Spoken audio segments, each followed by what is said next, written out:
ready in the commentary box. The drivers are ready as well. And here is how the grid will line up for the final time in 2024. 12 teams ready to take to the field, and it's Honda on pole position. Shota Nematane, the man who will lead their chance at the start. Saya Suzuki on the front row of the grid as well. Then Team Porsche with Benjamin Hengsei for company on the second row, and Lexus with Kanata Kawakami alongside. Adriano Corazza will take along for Toyota later on, with Yamanaka starting this race. Subaru with Angel Stroza also at the wheel. Genesis line up 7th with Dean Helt starting this charge for them. Jun Hashima for Ferrari lines up P8. 9th position, Yusuke Goto for Chevrolet. 10th is Mercedes-AMG with Guy Barbara starting their charge. Then it's Audi and Daniel Penko, the Spaniards. And Mazda completing the 12-driver strong field with Robbie Heck. Now, the only dry compound of tyre that the teams have are the medium compounds. And as the track is dry, they are all starting on the mediums here, Jimmy. Now, it's a rolling start, so we shouldn't expect any dramas down towards the first corner. But up the ride through Rouge and Radion, there's a good chance of some overtakes.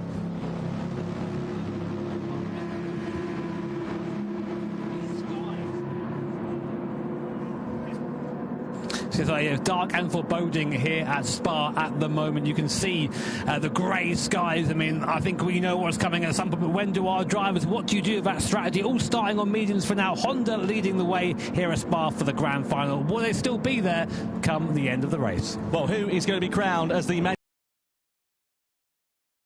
season? We're about to find out in 20 laps as the grand final here in Amsterdam gets underway. Honda leading the field across the timing line. We are ready to go racing for one more time this season and crown our world champions here at Spa. Honda lead the field down towards the first corner, and already a flash of rain looks like it's beginning to start in these early stages. BMW, Porsche, Lexus leading them down towards the first turn. Out of La Source, up through Eau Rouge and Radion, and on the run to the Kemmel Straight and into Les Combes is where we'll see the slipstream coming into effect. And of course, for Nematane, the man who's leading the charge, he does not have that hole being punched in the air in front of him, so he may be under a bit of pressure in the early stages. You can already see a little bit of water on the racing line on the circuit, so let's see how this one works out. Here come BMW against Honda. Up the Kemmel Straight we go into Les Combes, and Suzuki takes over the lead in the early stages at the front. Yeah, I mean, easy there. Porsche also looking at the inside. Big lunge there by Team Porsche, knocking Honda off, returning the favour.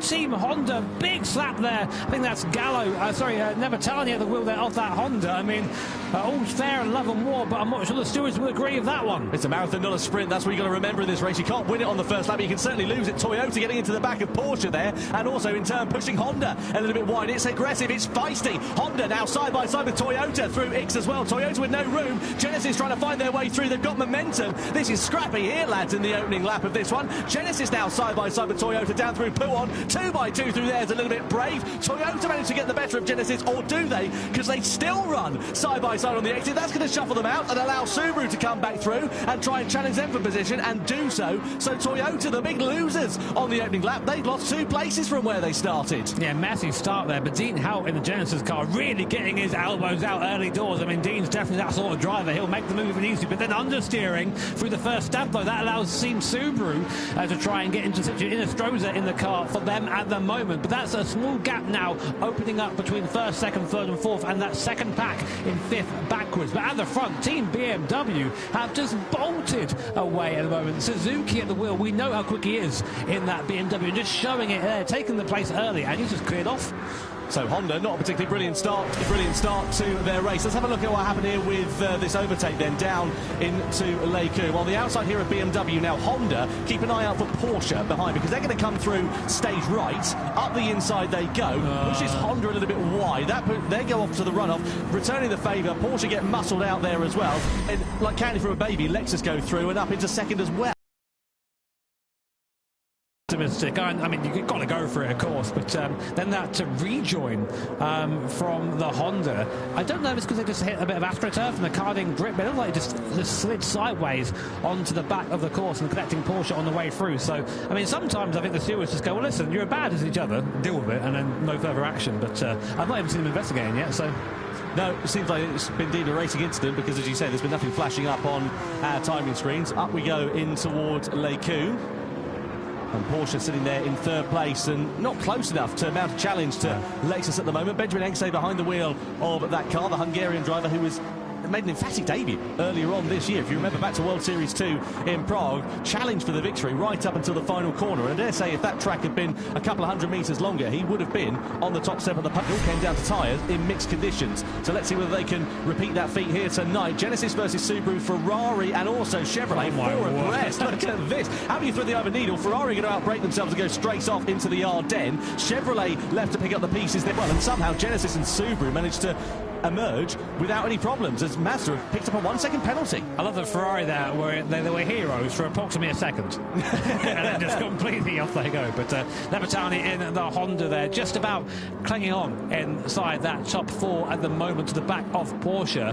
BMW still there with Suzuki, I think gradually, very slowly putting away from the cars behind. Just seems to have that little bit more speed in these early stages. But it's a team game. They're only on lap 2 of 20 and each team still has 2 drivers yet to go, so it's far from over, but BMW, your early leaders. So Subaru there in the wheel tracks of Genesis. I mean, that's good for them because it'll help them with their straight line speed deficit that they've been struggling with as Mazda just drops down after that penalty to last position in this one. Angel Stroza behind the wheel of that Subaru, a Porsche man for many years. If you remember back to the World Tour, as it was named then, back in 2019, he burst onto the scene by taking victory for Team Porsche at the World Tour event in Tokyo, and we'll be keen to see what is going to happen here for the team of Subaru, sitting in 6th position at the moment. So BMW lead them 1.7 seconds. Back are Team Lexus at the moment. Toyota there in 7th place as well, and Mercedes-AMG not too far adrift there either. It's all pretty calm as it stands for now between these drivers, and we'll be keen to see what's going to happen and how this is going to work out. So up the rise we go on the Kemmel Straight. You can see Subaru there with Toyota in front at the moment. In towards Les Combes we go. Exchange for position, and Honda being muscled to the outside here, and Toyota and Subaru ready to take profit as Honda are left down in the doldrums, going through into the right-hander of turn 7. Subaru are going to get shuffled onto the curb on the outside here, down in towards turn 8. We're going to go on the inside for Honda. Mercedes are ready there to try and take advantage. Subaru are going to get it hung out to dry, but the track will come back to them. Are they going to be able to hold on to 7th place? Oh, they're onto the grass. They just about managed to keep it facing in the right direction. Great recovery there from Angel Stroza, because that could have been quite messy. But a very busy couple of corners. These guys are going hard. I mean, it's early doors yet, and everyone's acting like it's the last couple of laps of the race, but really, really aggressive so far. So far, Guy Barber has done a great job in this Merc AMG. He's up 3 places. I mean, we saw him earlier on in the Toyota GT Racing Cup. He was very good at scything through the field early doors. I've got to say, it's been a bit of a... He's been good today, but that's not going to make him very popular. Running into the back of the Honda in front. A little word maybe uttered under the breath of Guy Barber there as we go up now towards Blanchimont very fast. He's got the draft on Honda and Navatani, but what an awful start I think for Team Honda. Down 5 places, maybe even 6 here as AMG looks up the inside. Not quite enough space to do that now, I don't think. Yeah, up the inside through to Blanchimont, you need to be having a willing dancing partner, or you need to be comfortable having your Christmas dinner through a straw. Going in towards the bus stop chicane we go. Is Guy Barber going to have a lunch to the inside? Thinks better of it, and he's got to keep an eye on behind him. Whoa! A door open very late there between Honda and Mercedes. Mercedes now on the outside. Chevy are going to join the party. 2 for the price of 1. As Honda get muscled out down as well. 3 abreast down the start finish straight. So Subaru in the mix there as well. Honda shuffled down to 10th. On the inside is Subaru. On the outside there you've got Mercedes as well as Ferrari. Again still 3 abreast on the exit of La Source. Ferrari shuffled out onto the curb, onto the outside. It is kicking off dramatically here. And I wonder whether the teams, the drivers are just thinking about the fact the rain's coming in and they've got to try and make up as much progress as they can because of the strategy changes that are going to be involved in this race. And Gotto there for Chevrolet just went, oh, thanks, I'll take those. And just took like 3 places there and all that melee. So, yeah, crazy in the midfield right now. Everyone desperately vying for position. But, of course, you don't want to be fighting too much in these early stages because otherwise you might lose ground to the leaders. And, again, there's some contact in the background. Ferrari, I think, coming to blows with Team Honda. Navatani has had an awful first stint. Down 8 8 places. What is wrong with Nabatani? You're making it sound like top of the pops here, Jimmy. Down 8 places, down up 8 2 places. I know it's gone. He's out of there. But that team is our biggest loser so far. Yeah, it's not Batane. And the problem is that then means it's going to be an uphill. It's going to be closing in before long. Yeah, exactly. It's going to get very tricky, very, very quickly. But that's the great part about these GT live events. We don't make it easy for our drivers. We know they're some of the best Gran Turismo drivers in the world. Unless you look at that clown, my God! You just see that. I mean, yep, it's over, boys. It's coming. You've got to cue the Jaws music, haven't you? Because you know it's an inevitability. And the thing is, as well, I suppose some of the teams are thinking about and will have had to have the difficult discussions of who's quicker when it gets wet. Because, you know, some drivers are quicker in the dry, some are tricky in mixed conditions. Let's have a look here at Toyota. This is in front with Honda and Genesis. Yeah. Oh, look at that. Toyota just, the sea's parting for them. Beautiful. That's how you do it. That's how you get those places made. But that's part of being a driver here, is you have to be able to see those moves happening. You have to be able to understand that these things unfolded in front of you and how would you react to them. But to go back to your point, Tom, about the drivers having that conversation, I mean, part of being a team player here is knowing your strengths, knowing your weaknesses, and being honest with your team, because you can't perform at your best if you aren't all performing well and playing to your strengths. There is whether. Oh, look at that. Yeah. Here it comes. And you can see it's going to be coming in a fairly heavy intensity as well, because it's going sort of, what's that? South, I never reached shredded. Wait, hang on a minute. Northeast. Northeast, there you go. God, mate. I know. Geography was never my strong point. School. Yeah, can you tell? Anyway, it's coming in northeast, and you can see it's coming in a fair old intensity as well, and it's going to hit, where's at the bottom of the circuit first, so sort of Les Combes area and down through the Stavelo corners. That's where the rain's going to start to hit, but depends on the sort of intensity. You can see if the checkered flag fell now here on lap 5, that's what the points rankings would look like, but there's a lot of time for things to change, and that of course depends on the fact if Lexus finish in second. If they get dropped down to third place, well, it could be BMW that take this crown. Yeah, I mean, all can change. We've still got a very long way to go in this race. Honda there holding on for dear life, whereas Ferrari and Subaru team radio here. It's Team Subaru. Team Subaru there saying one more lap. Then what? On to another set of mediums, I guess? Yeah, well, there's no sign of the rains here yet, as we saw from the weather radar, so that's the only logical option. You can't go out on intermediate tyres on a bone-dry track, can you? Otherwise that would be, well, it would be daft, wouldn't it, really, if you think about it? We'll wait and see what's going to happen, though, with that weather and how quickly it's going to come in. I feel like you'd wait, though, you know, if you could see that, because they've all got access to the same weather radar we do, would you not wait?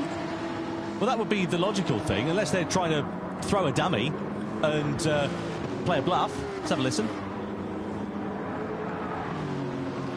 That'll be Genesis then in 5th place, saying they're catching BMW. So behind the wheel of that is Dean Hell, who we saw has been getting his elbows out in the opening stages of this race. But you can see that they're looking at the big picture. You know, they're only in 5th right now. They're not looking at 5th. They're looking at BMW. Going, right, they're the leaders. We are catching them, which means that we're going to be, you know, we're some of the quickest on the circuit. Let's just keep that up. Let's just keep moving forward. As we watch Team Lexus go into the bus stop again, followed by Porsche, Toyota, Genesis. That rain getting ever closer as we get further into this race. And again, the teams all have this information. So the guys will be back on I say the pit wall, in the lofty seats of our Theatre Amsterdam at the front row there, just giving that advice to their teammates. Porsche, where's that come from? Penalty for colliding with another car. Is that an incident that we haven't seen on screen? Because they're not particularly close to anybody this moment, unless they had it coming together with Lexus that we didn't see about. It could have been for earlier on in the race. Now Subaru and Mazda in the box at the end of lap 6, but we know that weather's coming in now. Which way are they going to play it, and who are they going to change over driver-wise to as well? So onto the wet tyres, Subaru, on a track where it's not even raining at the moment. So they're trying to get ahead of the curve, essentially. Innestrosa out of the car. Into the car goes Kylian Drummond. Heck out of Mazda. Jura in the Mazda. They've gone for a differentiation in strategy here. Mazda going on to the intermediate tyres. Subaru going on to the extreme wet tyres. The rain not even arrived at this point. That is a bold call at this stage. Oh, it has arrived. Look at the wipers on. There is some rain, but I just think, especially for Subaru, that's far too early for the wet tyres. Surely, I mean, saying that, look how the rain is now coming out of the X corners to go down towards Buon. And Suzuki there, you can hear the rain just coming down the roof of the car there. Let's see if there's any really deviation in line. Still giving it, you know, the full beams at the moment, but it is going to get to the point soon when the track grip does start to reduce. And of course, with slick tyres, once you lose the heat, it's over, basically. So what he's trying to do now is just keep pushing, keep the heat in the tyres. I'm sure we'll see him box in at the end of this lap, but I just think going for the wets and the intermediates, you've just lost about a lap of dry pace from that, which is not the way. Well, let's see how this plays out. Mazda have got the better of Subaru on the intermediate tyres. The rain is at its heaviest at this point on the circuit.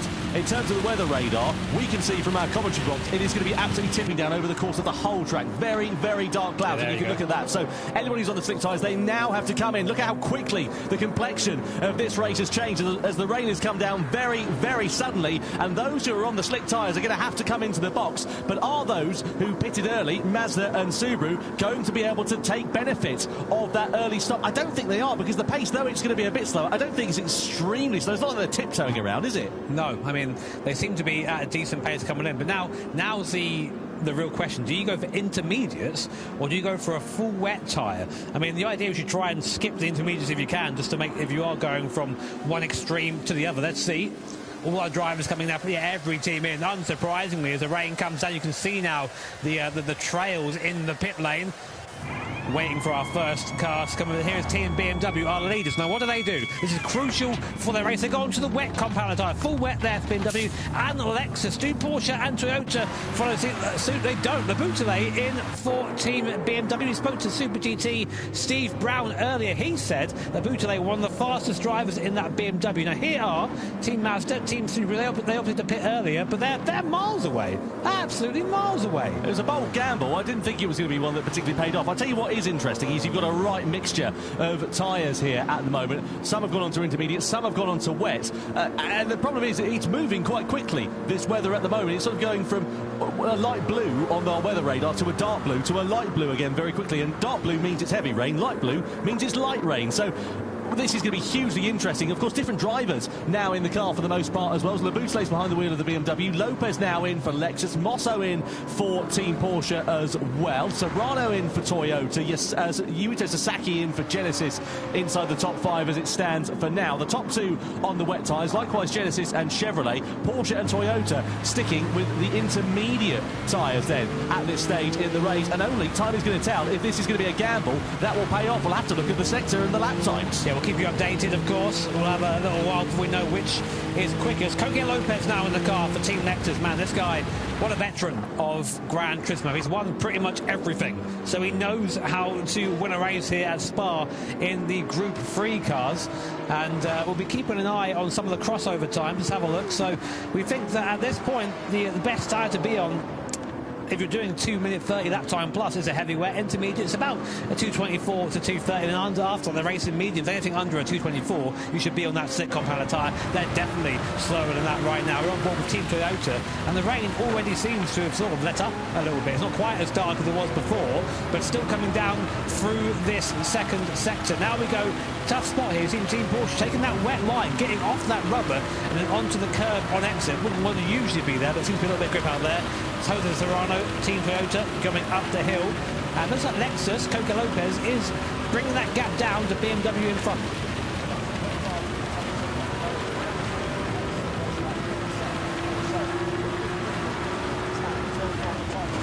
Closing up like a freight train on Porsche and lunging to the inside. Down at the bus stop, side by side they go. Porsche are going to give this one up too easy, and Toyota have to settle for second best. They're coming at the switchback on the exit of the corner. Coming out of the final turn we go then for Porsche, and they do manage to hold on to third place for now, but Toyota having a look on the inside, maybe into the source, but Porsche parking it on the apex and holding firm for the time being. Now a look at the lap times. Wet tyres for BMW and for Lexus, 236.3, 235.2. Porsche same. And Toyota about the same. There's not much difference, is there? You only think the Inter is maybe slightly quicker, but only slightly at this point. As we look at Toyota and Porsche, Lexus also closing up on Team BMW, but you have to think this is probably going to be it now for Team Porsche and Toyota. Porsche going to threaten to go to the inside line. Serrano's going to have to go the long way around the outside, but you might want to do that really if it's the wet. That straight line speed of a Supra, proving that it doesn't even need to matter what line is on. Drive straight by that Porsche in a straight line, and up to third place go Team Toyota. Great move there from Jose Serrano. Now, can he latch on to the top two. The gap is about 4 seconds between him and Coque Lopez, his fellow countryman, in that Lexus. So it's got a bit of a gap to bring down there, but let's see if that intermediate tyre is the one to do it on. Ferrari have picked up a penalty as well. Down in 9th place, Mohamed Badima now behind the wheel of that car. It's not been a particularly fortuitous day for them, and likewise Honda still struggling to make an impression after a quite difficult start to their race. After being on pole position, they've dropped down into 8th position. They're now on the wet tyres, whereas everybody else around them is on the intermediates, and if the track gets wetter, they're okay. If it gets drier, they've had it, really. We'll wait and see. You say that. Weather radar, which we'll try and show you guys very shortly, is we're coming to a heavier bout of rain again across the circuit. So if you are on those intermediate tyres, it's about to get a bit more sketchy for you. For the wet tyre runners, maybe the right choice to be on that tyre at this time. But it's so hard to choose. Looks like Toyota's actually fallen off the back a little bit. Lost a second and a bit in that middle sector. These intermediate tyres are going to be coming to the end of their life now here, aren't they? Look at this. Porsche struggling, Toyota struggling, Genesis on the extreme wet tyres. This is going to be easy because you don't need a car with an engine. You need a boat with 2 oars out there at the moment here at Spa-Francorchamps. Genesis now versus Porsche, and surely this is going to be a formality as we head into the next braking zone of the bus stop. You've got to go one at a time into Blanchimont, or can Genesis take that advantage? Well, they certainly think about it, and they're being slowed up by Porsche here as we head through there, but Porsche are going to surely run it wide, and Aquaplane a little bit off line as Genesis then do go now through and into 4th position. Next target is Toyota as the rain buckets down. Radio. Go. They need that. They need to be pushing now. And look at this. The fight for the lead is closed right up. Coque Lopez is now right on the back of Thomas Abutale in that BMW.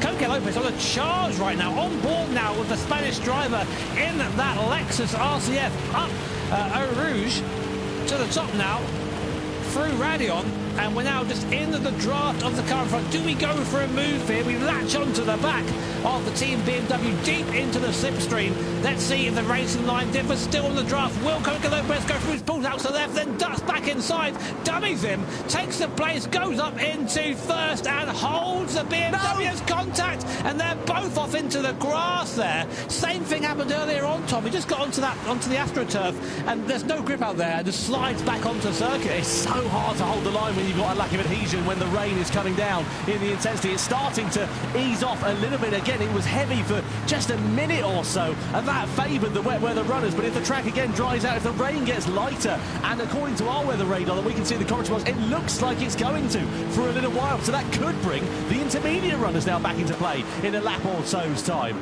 Genesis up to P3 in the background too, so they're the P3 in the background too, so they're really making the most of this wet compound tyre. Here's a replay of what happened there. So we're on board with the Lexus, just on the roof cam here. Great move by Coque Lopez, splits his car up the inside, he's good at there. Then just a tiny bit of contact. The BMW goes off onto the AstroTurf. It's not really those things where it's like, okay, it's his fault. When he's out there, I think there's no grip. There's zero grip, so he just slides back onto the circuit. Though he does keep the position, which I'm sure Coque Lopez won't be too happy with. No, and the thing is, while they're squabbling amongst one another, they've got to bear in mind the fact that that gap to Genesis is going to be closing. I know it's about 7 seconds there and thereabouts at the moment, but you know, if they have another couple of corners like that, that could easily be halved in a matter of moments, can't it? Both of them really on the edge of grip right now, just trying to get that traction down. And again, Coque Lopez smells blood in the water all over the back of that BMW, coming up now towards Blanchimont. Very, very fast left-hander. See, just a little bit more confidence, I'd say, from Coque Lopez behind. Will he ever go into the bus stop? He likes the heavy late braking zone. Does Coque Lopez? He does. Lunges up the inside. Will he get it stopped in time? No. Straight on goes Coque Lopez, but he's got the inside for this left-hander. Just about had the door shut there by Thomas Abutale. What a battle here for first place, and the crowd love it. Absolutely amazing. Amazing. We're at the halfway stage now here of this race, and the top two are knocking 7 bells out of one another. If Coque Lopez had misjudged that, been a couple of metres later on the brakes, that would have like a knackered lift. Fortunately, they managed to keep it facing in the right direction. BMW Lexus at the moment, but Genesis closing the gap now. It was 7 seconds just a lap or so ago. It's now down to just over 6 seconds. Man, what a show these guys are putting on for our audience here at Amsterdam. The grand final, of course, of the Manufacturers' Cup. We're halfway through the race now. BMW and Lexus so far are your headlines. Back on board with Coque Lopez. He fancies another go at it. This time he's going to try the outside up towards Lake Commerce, side by side. Not being much grip out there. He's on the curb. Is he going to make it stick? He goes all the way away around the outside. Coque Lopez and Team Lexus up into first place. And now I think, Tom, we're going to see Lexus and Coque Lopez just put the hammer down and try and extend that gap. Well, let's not forget that the Lexus team won the Manufacturers' Cup, the inaugural one, back in 2018. And there is an opportunity for them to do that here tonight if they do take victory and clear off in the points tally. Just to go back to some of the intermediate shot runners, by the way, they're nowhere at the moment with the track being as well as it is. They're about 2 or 3 seconds off the pace of the wet weather runners, and that has really helped Subaru out in this middle stage of the race. They were down in last place just 3 laps ago. They've now brought themselves back up into 9th position, so they're slowly creeping their way back through the field. But I dare say, on the horizon there, Jimmy, looks like the clouds are easing off a bit. Yeah, a little bit. Man, I love change of weather in a race. It just makes everything so much better, doesn't it? It really does. And Coque Lopez, again, you talk about the guy's experience. I mean, he's still in his 20s, but he's one of the most experienced drivers here at the moment, knows this game back to front, knows this car back to front, and just showing exactly what he's capable of when he's given a free track ahead. Already the gap up to nearly a second between Lexus and BMW, and you see really battling with traction there, but just skirting on the edge of grip and making it look easy as he does it. So your order right now as we come to the end of lap 10, it's Team Lexus from BMW and Genesis in P3. So here's a replay between Porsche and Toyota. What happens here? Toyota looks to the outside, just runs into the back of Porsche. Does it spin? Masterful recovery, but AMG ladies there. Who's at the wheel of that right now? That's Kamata. No, sorry, that's not him. Sorry, my bad. Behind the wheel of Mercedes is Daniel Benton. Yeah, he just, well, all right, well like that. Yeah. Cheers, mate. Lovely. Before I go. The sea's parted. That's the thing. Keeping your car on the straight and narrow, not getting involved in any bother, could prove to be very beneficial. You can see, meanwhile, Chevrolet have closed up onto the back of Genesis here, 7/10 of a second, so they're within slipstreaming range. Behind the wheel of the Chevy at the moment is Antonio Santos, the Frenchman who's making his World Series debut here this weekend.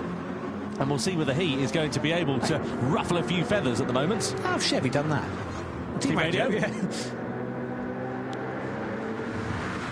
So let's see whether Chevrolet can depose Genesis down. And look at that, blue skies up ahead, so the rain beginning to ease off, and this might bring the intermediate shot runners back into play. But are we going to see wet drivers going on to intermediates, or are they just going to wait for the track to dry out and go on to slicks? That's a crucial point.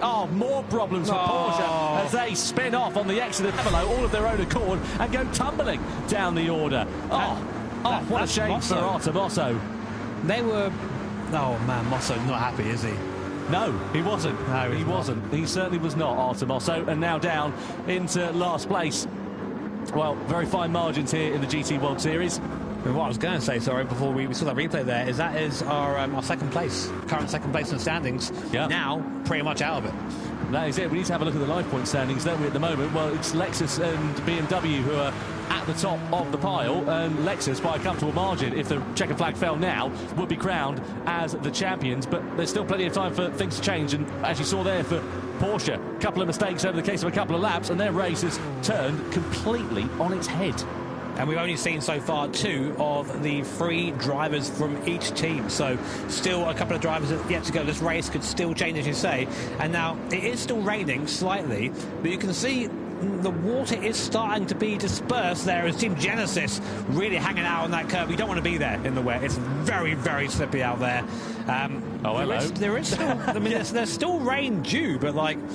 You can see the track isn't quite as wet as before. You wouldn't believe that, though. It's Genesis, man, that all over the place. And then in comparison to Santos behind in that Corvette, the Chevy Corvette, just a lot more composed. Yeah, the Chevrolet looking, as you say, just a little bit more stable at this particular point, but still right on the gearbox of the Genesis as we head through the Blanchimont corner.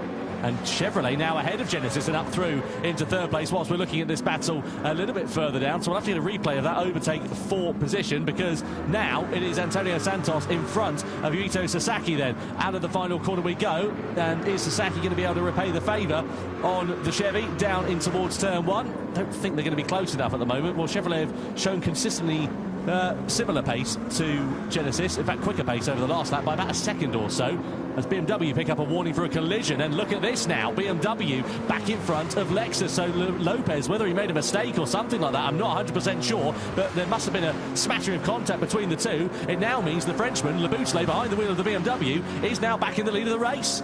Yeah, I mean, there you go. I mean, I'm not quite sure what happened there, as you say, but maybe a mistake. Maybe Le Boutele's tyres were in a bit of better nick, although looking at the... doesn't seem like that was the case. Interestingly, Tom, looking at the standings as well, the intermediate runners are starting to go a little bit quicker.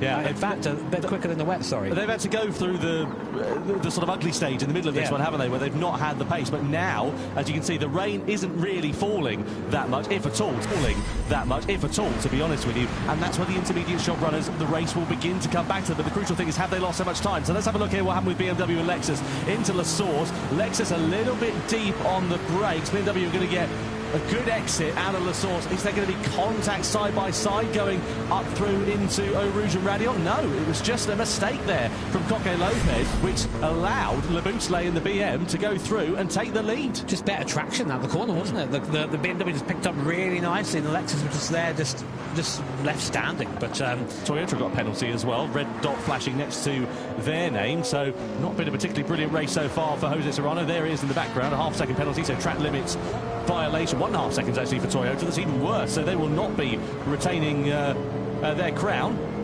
if it stays as it is. Fenton going through into the Fagnes chicane and in towards Stavlo. You can see a bit of rear instability as he just kissed the white line. Wide there for Subaru and for Kylian Drumont as well. We know how fast that Subaru is in these mid-speed corners at this circuit, the Spa-Francorchamps, and look at that, a possibility maybe of some blue sky coming in before the end of this race. The track will begin to dry out, and if it does dry out, who is going to be brave and bold enough to make the switch onto the dry tyres? AMG and Ferrari, meanwhile, pretty close to one another. Just a change of positions there as well between Mazda and Toyota. Team radio here.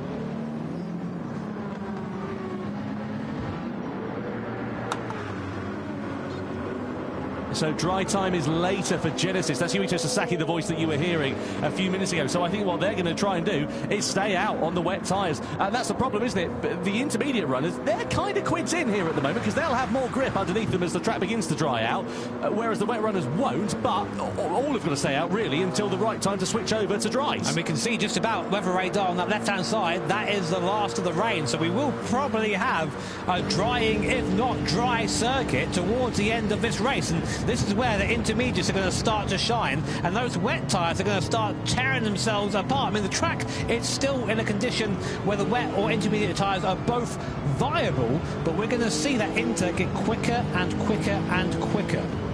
Certainly will. So through turn 7 we go. On board here then with Lexus, who got a face full of BMW for pretty much the majority of the last couple of laps. They were having a clear track in front of them. But for that mistake from Coque Lopez that we saw down at La Source. Honda have got a penalty now then as well in 5th place. It has not been a race to remember, and unfortunately a possibility of victory looks to be slipping through their fingers quicker and quicker as the laps count down.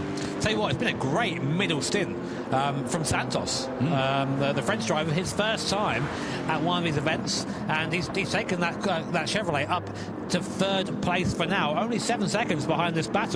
I'm interested as Coque Lopez, it seems as he's got dry, he's starting to fall off a little bit. He seems to be a bit more comfortable in those low grip conditions, but now the grip's going back. Le Boutele is back in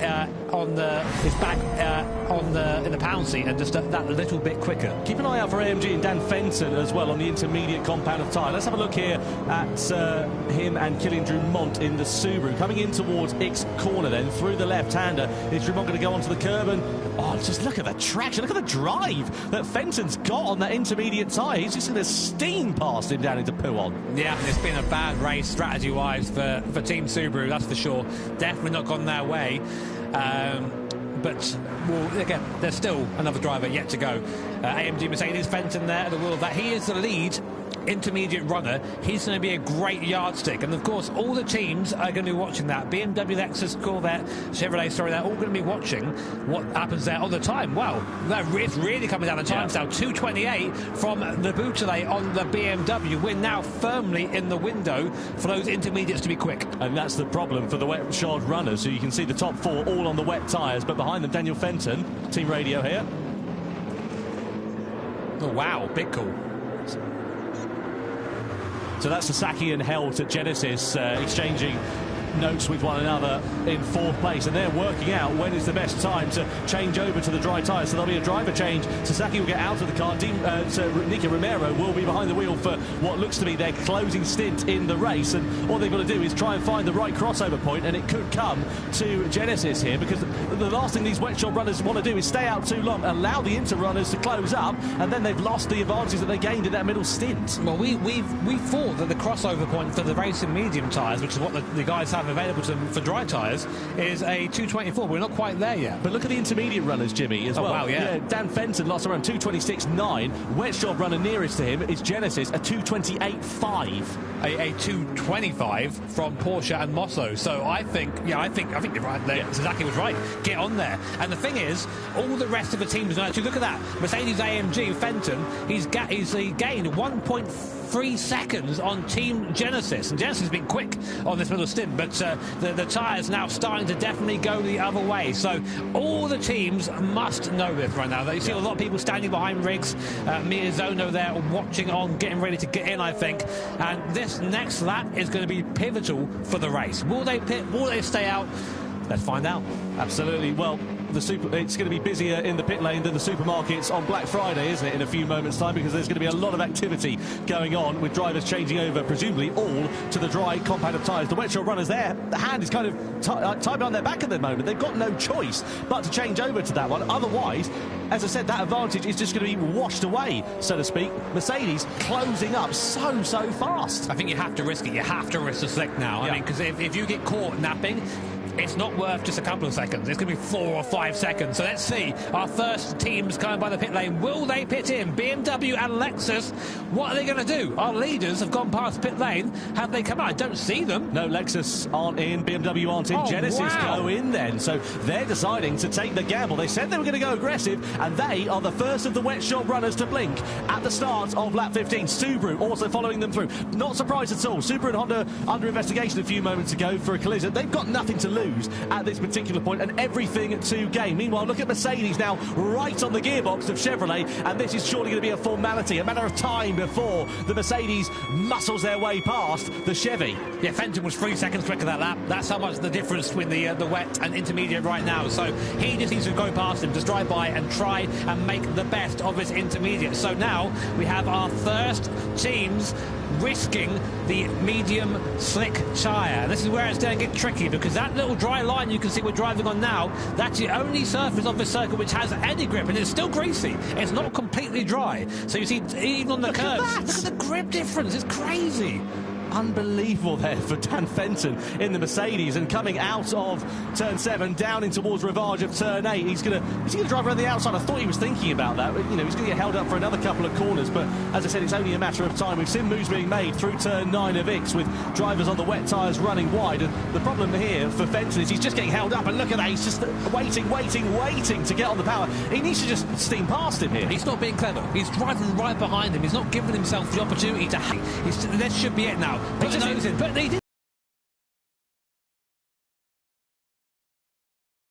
This is pivotal for Mercedes AMG and for Fenton, and he's just not getting the move done. It's a great defensive drive by Santos. He's putting this car in the right spot, and Fenton can do nothing apart from wait again. He's just driving up to the back. He needs to give himself a slingshot.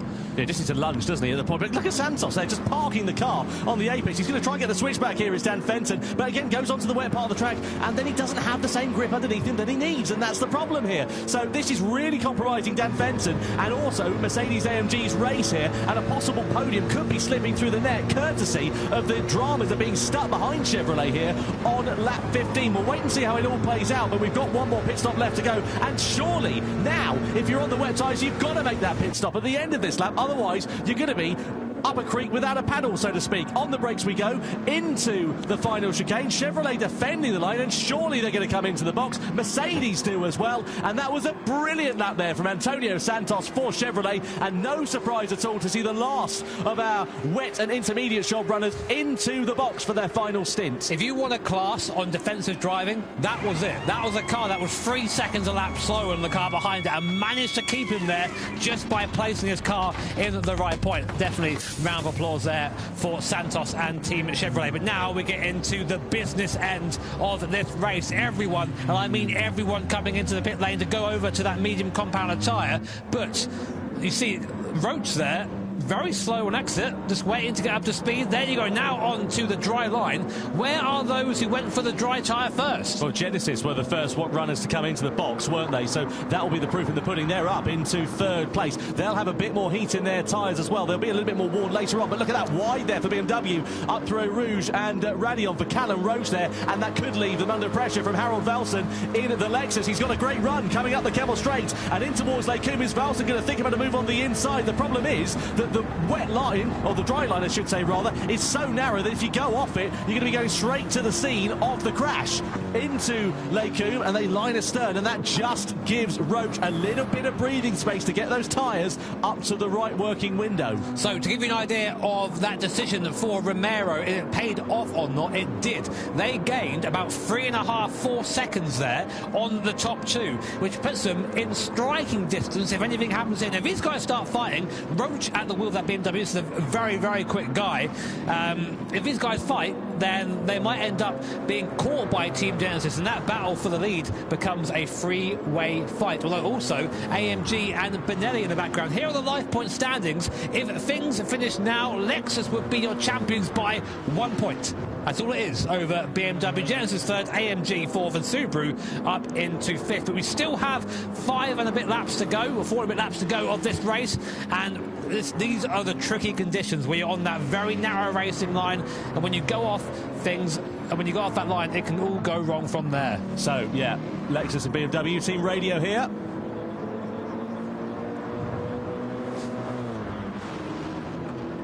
That's Genesis, isn't it, team radio? Look at that gap, Tom. It's come down again. It's 2.3 seconds now. Genesis are on a flyer at the moment. Incredibly fast. That's Nico Romero. Again, Romero knows his car very well. He's driven for Genesis for a while now, and he knows he's got to go hard and go early. He's now the gap down to 2.2 seconds. Oh, Massa a bit wide there on the medium tyres. That's going to allow Ferrari to go through surely, or at least try and attack in towards the bus stop chicane. That's for 8th position. No, they managed to live to fight another day. I just wanted to say on a quick point as well, looking back at the former Manufacturers' Cup champions, Nissan won it last year, Subaru the year before that, Toyota have won it twice, Subaru have won it twice, Lexus have won it once, Subaru have won it twice, Lexus have won it once. We've never had a non-Japanese manufacturer Cup champion. We could be set for that here tonight. This is the moment then between Ferrari and Mazda for 8th place. We ride on board with Mazda, that rotary Wankel engine screaming its way up to the gearbox, and they go for that aggressive move on the outside into Blanchemont, pinches the Ferrari and manages to get themselves up into 8th place. I thought it was a mistake from Mazda, but it was actually a very aggressive overtake. And look at that now, down to 1.2 seconds, the gap between Lexus and Genesis, and it's bringing a train of cars along with it as well. AMG, Chevrolet, Subaru, and even Toyota not far adrift of this one, and we've got 3.5 laps remaining. There is still time for the complexion of this race to change. Just to remind you, if the checkered flag fell now, Lexus would be crowned as Manufacturers' Cup champions of 2024 by just 1 point over Team BMW. Genesis have currently got 19 points, so we need to do the mental arithmetic. If they go and win the race, is that going to be enough for them to be crowned as the champions here if BMW and Lexus finish in 2nd and 3rd respectively?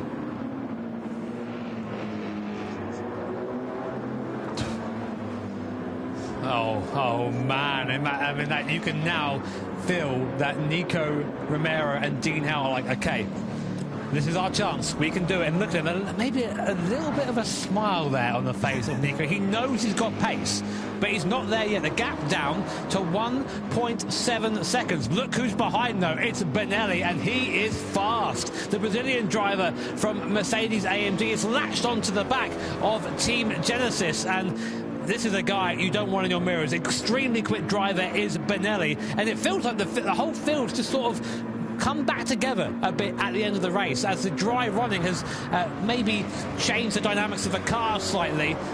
It's going to be a mad finish, this one. Yeah.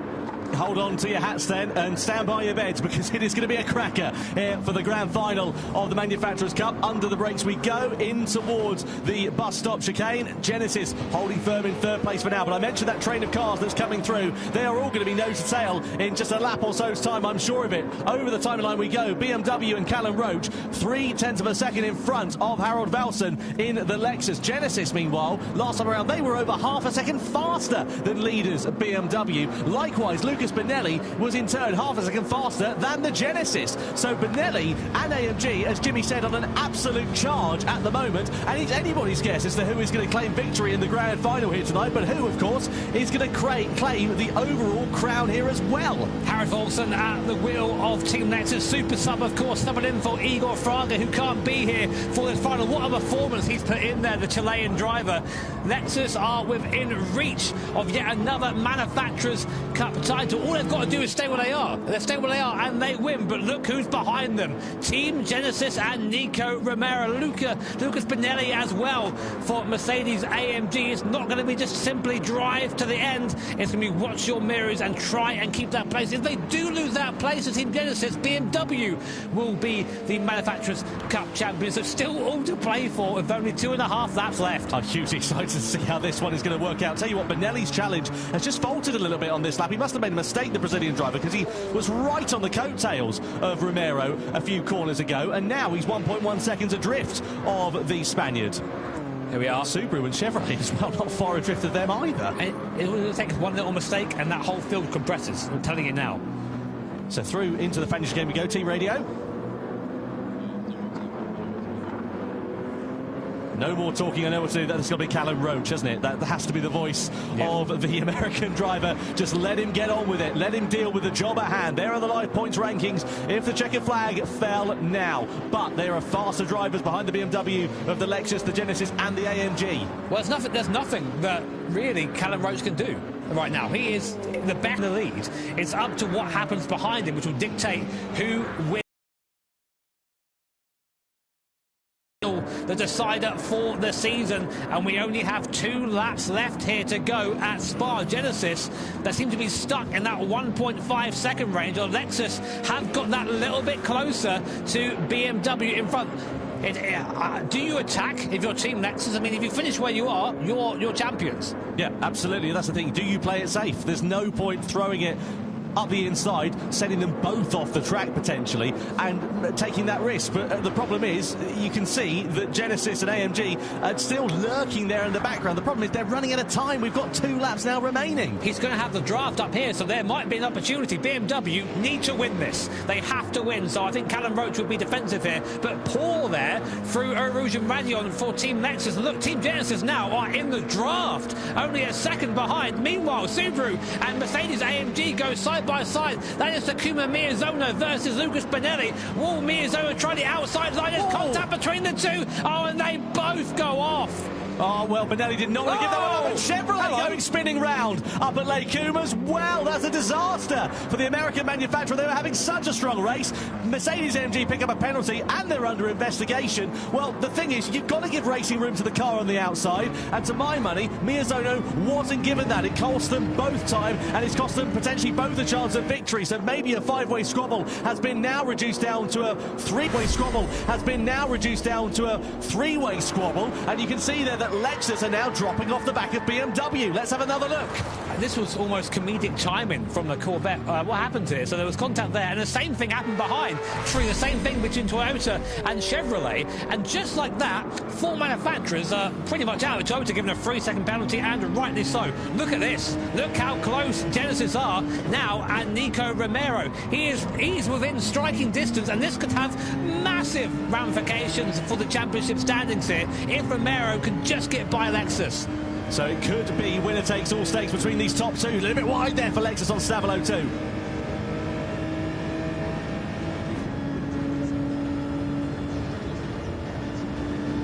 Yeah, they know that. They've got to throw caution to the wind here, Genesis, haven't they? Well, they will have no effect on their standings. They've worked that out, so maybe they just stay where they are, but it would have an effect on who wins the series overall. It does seem like that challenge has somewhat faltered, and Lexus there and Harold Volson just not quite able to get any closer to BMW and Callum Roach, but he might not need to as we come on to the last lap of the season for the Manufacturers' Cup here at Spa. BMW lead Lexus, who lead Genesis. If things finish now, Lexus will be your Manufacturers' Cup champions, but there's still one lap off one of the most difficult circuits in the world, Spa-Francorchamps. Can BMW keep Lexus behind, and can Lexus hold on to that Manufacturers' Cup win? Let's find out. 2-second penalty there for Mercedes with Benelli. That incident there for the collision on the last lap. No surprise there at all. But I tell you what, Lexus, they're out of slipstreaming range for BMW. 1.3 seconds. They're not going to get the advantage of the toe here up the Kemmel Straight. And you can see what that would mean,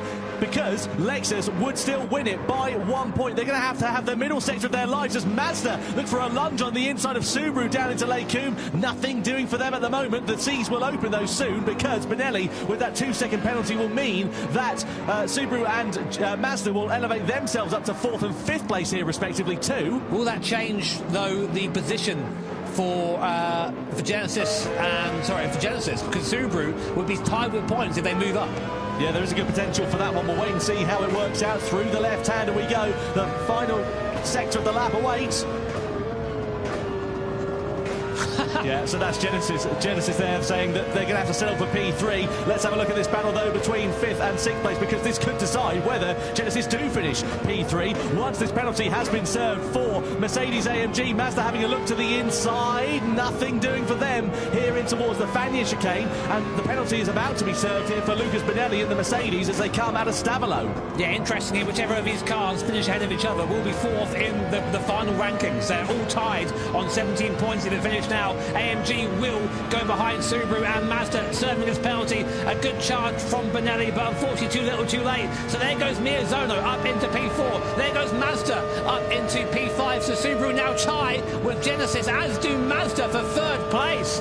Look at that. Three-way tie and just a couple of corners now remaining. Mazda having a look to the inside here with Subaru, but into the final corner we go with Team BMW. They're going to win the grand final of the Manufacturers' Cup here as they take the checkered flag at Spa-Francorchamps, but across the line will come Team Lexus to win the Manufacturers' Cup by 1 point in 2024. Genesis take 3rd, Subaru take 4th on the road. It's a three-way tie for 3rd in the overall standings as well. What a season, what a race, what a drive for BMW. They take top honours in the final race of the season, but it's Harold Velson, Koke Lopez, Kanata Kawakami and also Igor Fraga who will be crowned as the 2024 Manufacturers' Cup champions. Something that I just worked out there, that basically Genesis were gifted 3rd by 0.0072 of a second, because if Mazda had passed Subaru, they would have been on that 3rd place on that podium.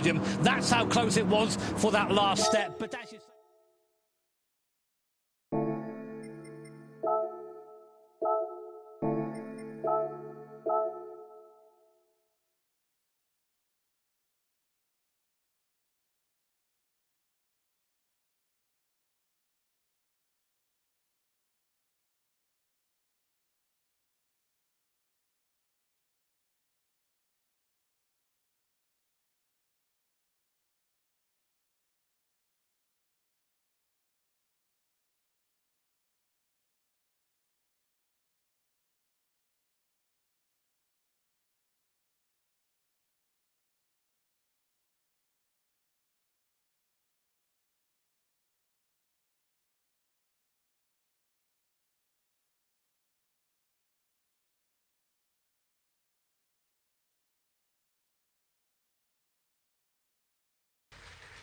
35 laps of action to come here tonight for the grand final of the Nations Cup. 12 drivers on the grid, but only one winner for World Series 1 here in Montreal. And here is how the field will be set. It is Kylian Drumont, the Frenchman, who starts on pole position, a fan favourite here tonight. Takuma Miyazono will line up alongside him on that front row of the grid. His compatriot Takuma Sasaki heads row 2. Alongside him is Koke Lopez, the former champion. Next up, you've got Kai de Bruyne, the Dutchman. Can he do well in the X 2019? Well, he'll have Kylian Roach hot on his heels. Next up, you've got Valerio Gallo, another former champion, 7th on the grid for him. Guy Barbara, the Australian, lines up in 8th position. On the fringes of the top 10, Adriano Carrazza, 9th place, a lot of work for him to do, and likewise Jose Serrano didn't go his way in the sprint race. He lines up right down the back of the field, as well as Angel Enestrosa in 11th place, with Robbie Heck, the American driver, completing a 12-driver strong field. So 3 tyre compounds available, 35 laps of action. Kylian Drumont on the soft tyres there, JB. He wants to go and get as much of a gap as he can possible early on. Yeah, for those unfamiliar with the tyre strategies in these World Series events, the soft tyre is a statement of intent. It's saying, I'm going to go fast very quickly at the start of this race. Do not get in my way. And interestingly, only, as you said, Kylian Drumont opting for that, with Miyazono, Sasaki, Lopez and De Bruyne from 2nd to 5th, all opting for that slower medium compounder tyre. Callum Roach, also interesting, in that hard in P6, so we'll see how that pans out for him. Well, a very fast-paced race is what we're expecting. 35 laps of action in qualifying. They were doing sub-1-minute laps. I wonder what it would look like under rating conditions, and I am wondering who will be claiming 6 points and the checkered flag in those 35 laps time. It's Kylian Drumont, the man who won the sprint race a few moments ago, who starts on pole position, but will he be taking the checkered flag here at Road Atlanta? It's World Series 1 for the Nations Cup. The grand final begins now as Kylian Drumont leads the field down to the first corner, followed by Miyazono. And look at Lopez already dragging alongside Takuma Sasaki and taking 3rd place down into the first corner. So Lopez with a bold statement of intent, moving up a position already as he sets his sights firmly on Takuma Miyazono for 2nd. Yeah, Sasaki definitely caught napping there as Gallo does the same to Callum Roach behind, goes up into P6, but Lopez already up into P3. That's important to do that early. If you think you have the pace, try and get out front early and try and get those lap times in, make the best of a tyre on. Drumont, Miyazono, Lopez, Sasaki are your order as we go onto the back straight for the first time. Here, I would say, is the first real overtaking opportunity, but Carrazza down in P7 has already made up 2 places from his qualifying position in 9th. He likes to come back, does Carrazza, so we'll see how he does as the race goes on. Coming down the bottom of the lap for the first time, heavy braking downhill here, be careful of that, and then very tricky right-hander, try and be careful the front over the crest, and that is 1 lap done here at Atlanta. The pace is frantic already. Yeah, you can see just how fast they're moving around this circuit. You can see how much it funnels down and goes 1 at a time through that chicane as well. You've got an opportunity to go 2 by 2 down that back straight. Look at this, hard tyre runners, Roach, Barbara, Enestrosa, Heck, all into the pits at the end of this first lap. The hard tyre's lava, they want to get off it and onto the softs.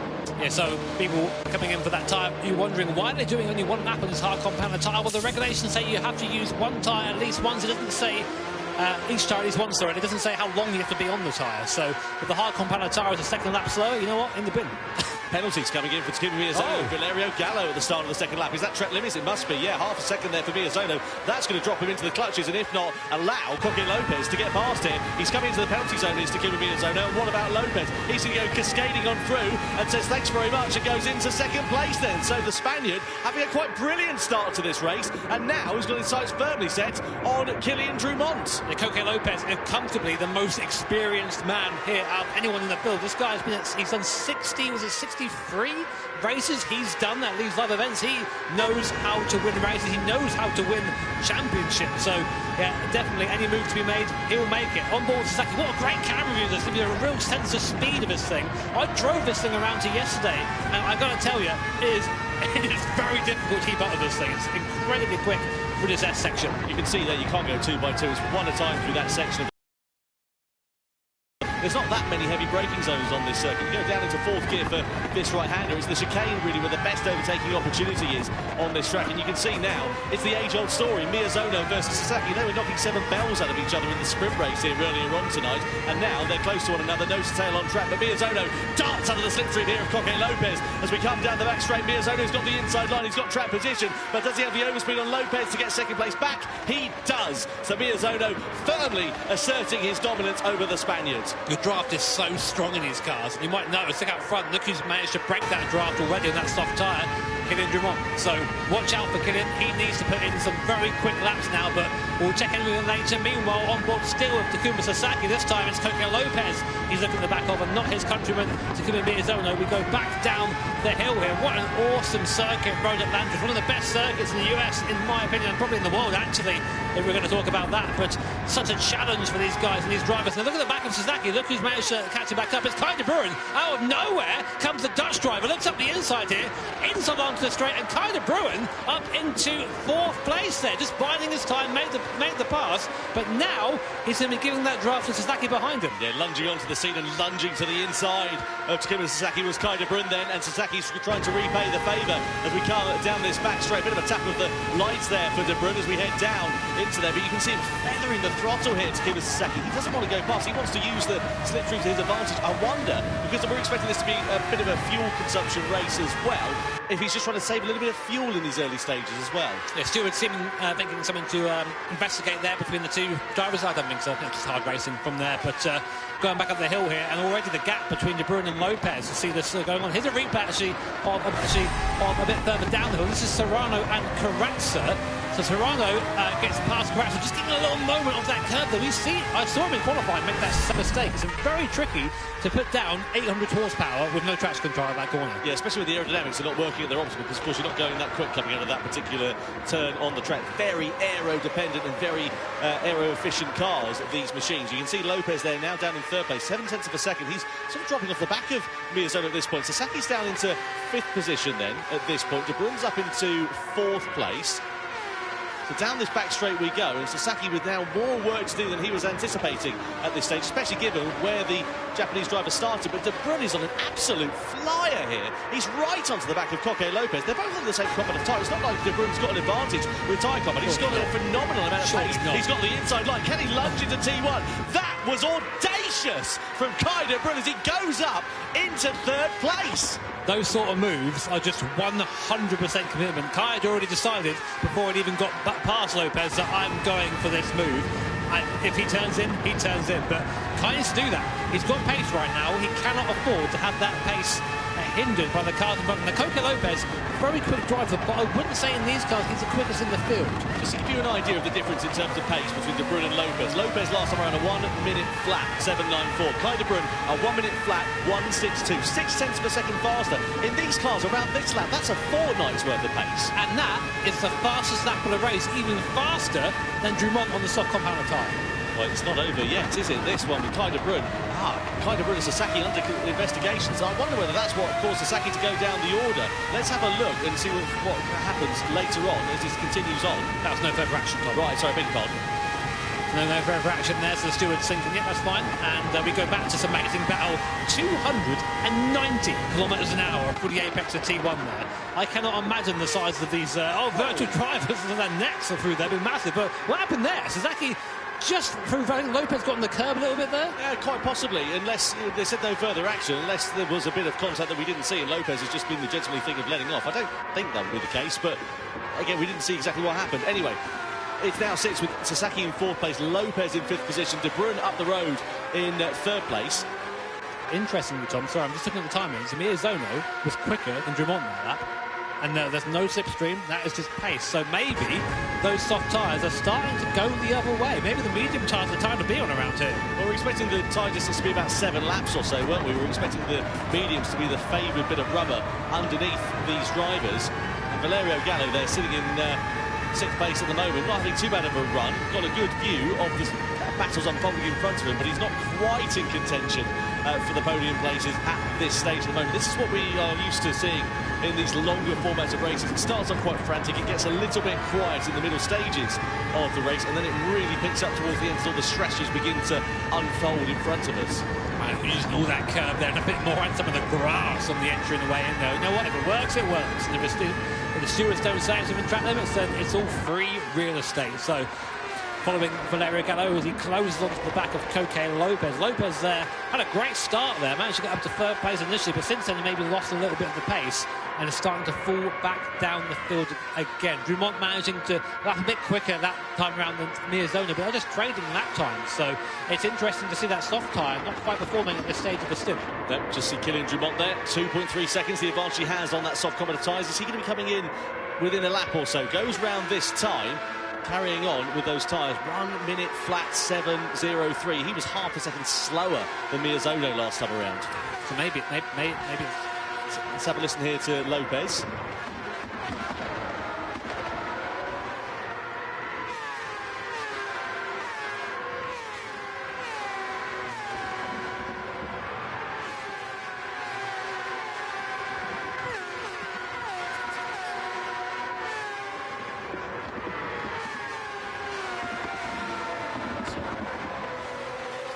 Well, fascinating to hear there from Coque Lopez.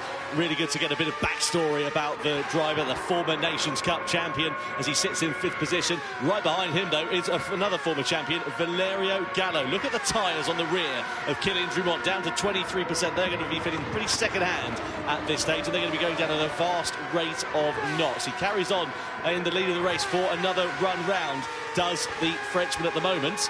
He's got a box. He's got a box soon. He's doing 108 right now. So, sorry, 1 minute 8.8. Get that right. But that's still 6/10 slower a lap than him. Look at the gap in the front. 1.6 seconds now between Miyazono and Drumont. I think if he stays out on this soft tyre any longer, he's going to risk ruining his strategy here, because Miyazono is able to keep that pace on a tyre that is worse than Drumont. There you go. You see the gap there coming down a second in 2 laps. Drumont needs to respond to this. So Drumont then through that right-hander. This is where he's going to be really feeling the pain of the poor traction of those very worn soft tyres on the exit of that corner. Kylian Drumont just going to not be feeling good at all. Look at that rear left, down to 12%. The rear right is absolutely fine. Inestrosa going into the pit lane then, so he's gone from the medium tyres. Where is he going to emerge and on what tyre as well? I know he's a bit of a way down the order and out sequence, but I'm just keen to see what his strategy is. He goes for the soft tyre then in the middle stint. Drumont has to come in, otherwise he's going to end up sending it into the barrier, I am sure. Miyazono carries on the medium compounds. Now, where will Drumont go in the middle stint? There we saw that. He had a really bad pit entry there. He just, I think, just got out of shape going into the pit lane. So those rear tyres there just burnt.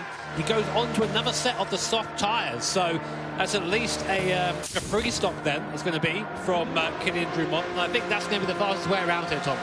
Yeah. I think that you're absolutely right. Go for the hard tyre as late as you possibly can. Try and get those, like we saw with Igor Fraga actually in the Manufacturers' Cup earlier on tonight. Just try and do a 1-lap dash on those and have as little time on it as you possibly can. See De Bruyne and Sasaki all over each other like a cheap suit at the moment as they try to find their way past one another and navigate around this fantastic Road Atlanta circuit over the crest of the hill. Sasaki there looking for an inside line. He's in the slipstream there, pulls out a bit from Kai De Bruyne, so doesn't want to get himself ahead of the Dutchman at the moment, but just wants to stay in his wheel tracks. Through that left and then the right hander we go, up over the crest of the hill. These medium tyres still holding on pretty nicely as it stands. That one's a little bit slower than we saw earlier on, but nonetheless still pretty good. They're still lapping quicker than Drumont was when he boxed. So Miyazono, though, the pace very, very strong at the front of the field for Takuma Miyazono.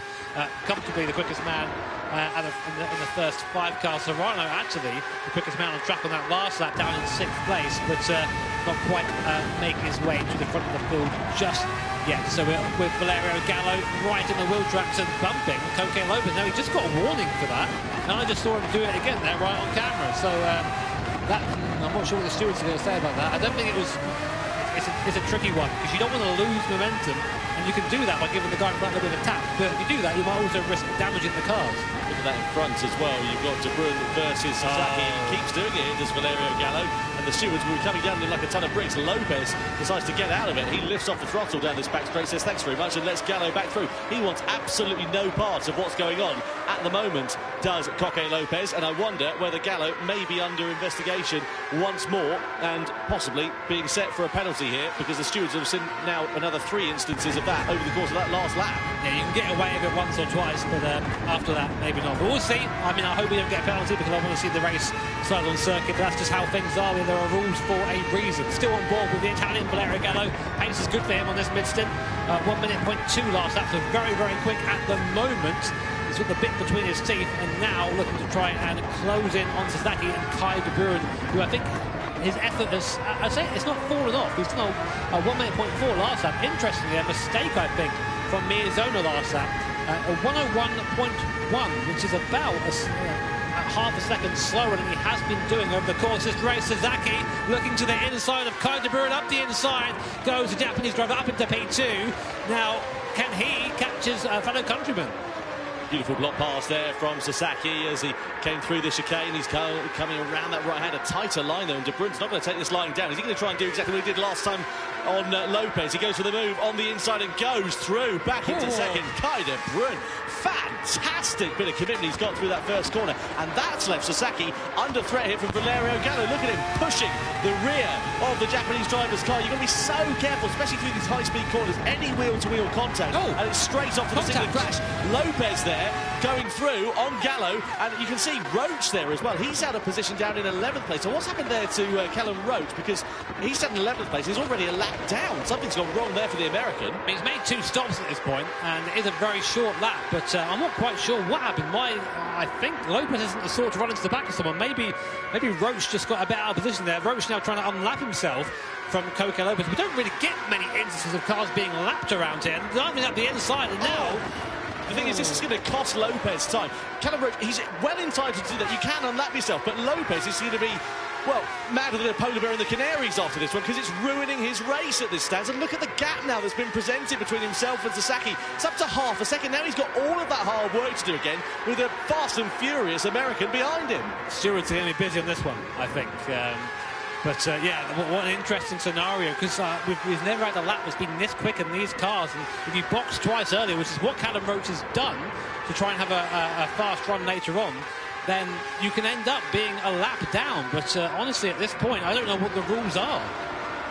Right, let's see what the stewards do. Another bit of contact. Yeah, the thing is, it's too forceful, isn't it? If you're able to unlap yourself, fair enough, but you can't go and crash into the other side of the side of the other driver. And you see, it picks up a warning there for colliding with another car, and I wonder whether it's going to be long before we see the stewards coming down on this like a Gallo. Look at this. Now Gallo's trying to take advantage, trying to get his move done on the inside of Roach. Oh, this is getting very scrappy indeed. Lopez getting hung out to dry here. More hip and shoulder, more contact, and Serrano is coming through on his countryman as well, and does so for 4th place. So Serrano, in all of that drama, now moves onto the back of Takuma Sasaki for 3rd. All this does is benefit Miyazono and Kai de Bruin, who are just outside of this battle. But yeah, I don't really know. It seems that it's just desperation from Callum Roach, because he's a lap down. He knows he's got pace in the tyres, but he can't do anything with it because he's stuck in this train. So I mean, Miyazono there, a track limit penalty for our leader, so that's going to help Kai de Bruin a second. That's a massive penalty. This might allow Kai to have a run coming down to the bottom, so he'll cross the line, serves the 1 second penalty. Look at the mirrors there, look at the rear view mirror. That is Kai de Bruin right behind us, closing up at a rate of knots. Won't quite be close enough for a move, but just like that, a 2.2 second gap is down to 4 tenths, and a mistake there from Kai straight away. I think he got a bit too excited, a bit too quickly there. Bit of target fixation. Miyazono decides to just sack off that lap, comes into the pit lane then on the medium tyres, and decides to get a new set of boots on. That leaves De Bruin out in front to lead a Gran Turismo World Series race for the first time in 2024, as Miyazono goes then onto the soft compound of tyre. Karatza also in as well from the mediums. Where's he going to go? Where's Drumont? There is our earlier race leader. Thankfully for him, he's kept out of all of the drama that unfolded in front of him, where we saw Roach getting involved in the action. Where's Miyazono? So Drumont comes round now on the exit and comes out ahead of Miyazono. That's very important for Kilian Drumont. So good pace there for Drumont on that second stint. And there is Miyazono. That's a big gap there between Drumont and Miyazono. 7 seconds Drumont has pulled on that stint. Just on that soft compound of tyre. So it's looking like it's going the way of the Frenchman at the moment, but he does still owe some more tyre. So let's see a replay of what happened here. Gallo versus Lopez up over the right. That's the moment there for Gallo. Whoa! Okay. Thankfully, Namar's following him and collecting him in that, but that could have been a bit more messy. Kai de Bruin, former race leader, now into the pits, off the medium tyres. Where's he going to go in his strategy? Most people have gone soft in the middle stint. And indeed, he does have a soft on then. So Kai de Bruin goes into the pits and will emerge where? That's the question, because he's at good pace actually in this middle stint of the race. He's looked pretty good so far, has the Dutchman. Look at the rest of the field though. They're all involved in traffic. You've got, oh, hang on a minute, Callum Roach right in front of Takuma Sasaki. Right behind them, you've got Serrano and Lopez. You've got Guy Barbara lunging to the inside as well of Serrano. The thing is, I get it, they're involved in their own battle further down the order. They're entitled to be involved in their own race, but you can't go and compromise somebody else's. I can tell you right now, there's going to be some words after this race between the drivers, I think, because it's just one of these difficult situations where if you are in the lead, I mean, we do operate the sort of blue flag rule here, and you are entitled to overtake if you're quicker, but it's to the point where they're interfering so much that it's changing the outcome of the race. Sasaki at the moment, so this is interesting. Sasaki, I think, is still stuck behind Callum Roach, or was last time we checked anyway. And this all goes in favour of Miyazono and Dumont, who are not currently sort of stuck in this train. So then, over the rise we go. There is Jose Serrano. Takuma Sasaki, your race leader, as it stands for the time being. Dumont there in 4th place. He's got 5.5 seconds of a gap now over Takuma Miyazono. And it's looking quite nice here for Dumont. Of course, he's got a slightly older, softer compound of tyre, but that should be okay for him. Don't forget, they have to run every compound of tyre in this race. They must run the hards, the mediums, and the softs. There is Jose Serrano, sitting in the wheel tracks of Takuma Sasaki. I suppose the one advantage here for Sasaki is he's not having to punch the hole in the air in front of him. He's getting a bit of a slipstream here, which might be a bit helpful. Let's check his lap time if he stays out. Will he stay out one more lap?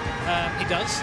Lap time, his last time around was a 1:01.4 on the slow end. This lap, a 1:01.7, so an okay lap time for mediums at that part of the stint. Oh, and Sasaki almost wide that curb on the outside. Every time I see that, I cringe a bit. I think how many times I've gone through there, touched that curb and gone wild, and we're just showing you how difficult it is to thread the needle of these cars through here. Inestrosa and Robbie Heck behind now. The second place Serrano trying to find their way through on their strategies, of course, but a lap down. So what does Serrano do in this situation? You don't want to let him by if you lose time, but you don't want to risk being lunged for one of his guys like that. And then Ango Inestrosa, I think, either having contact with Serrano or being punted himself in the background. It's carnage. These cars are very fast around this circuit. And there's Coque Lopez now trying to find his way through. Do these guys get blue flagged or what? What's the rule here? Yeah, well, it's under investigation. Oh, so no further action, I should say, there between Gallo and Lopez for that collision that we saw a little bit earlier on. Oh, this is just...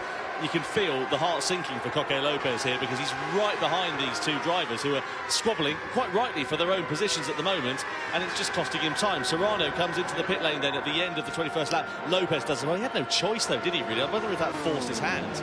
I wonder if Dumont and Miyazono sort of foresaw this. And I was like, OK, you know what, we're going to box and not get involved in any of this. Interesting, that gap between Dumont and Miyazono. It was about 6 seconds when Dumont, who has just actually come back into the pit lane. So he's come off that soft compounded tyre. I think he realised that the tyre doesn't last quite as long as he wanted. Now, will we see the medium compounded tyre come on here? We do see that medium compounded tyre. Now, will we take that for 13 laps? I think it will last that long quite comfortably, then go on to the hard tyre for the last stint. Yeah. So, no further action there with Inestrosa versus Robbie Heck for their collision. Out on track, the stewards decided that all's fair in love and war as it stands.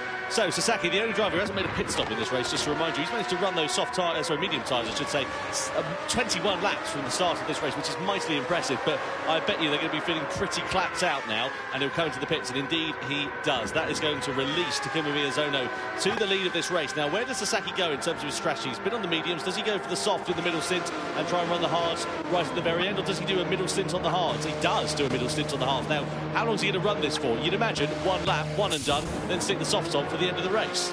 We have had 2 drivers on this stint, 3 drivers finally dip below the 1 minute mark. Kylian Dumont, fastest lap from him on the soft tyre, and the last time was a 59.5, so getting quite close to qualifying pace there. These guys really on it right now, and these moments of clear air for Miyazono, for Kylian Dumont, this is where the race is going to be won or lost. So right now, if we look at all the gaps, Dumont's in clean air, Miyazono is out front, there's no one in front of him now. He can just drive into that on that soft compounder tyre, and we know his pace is good.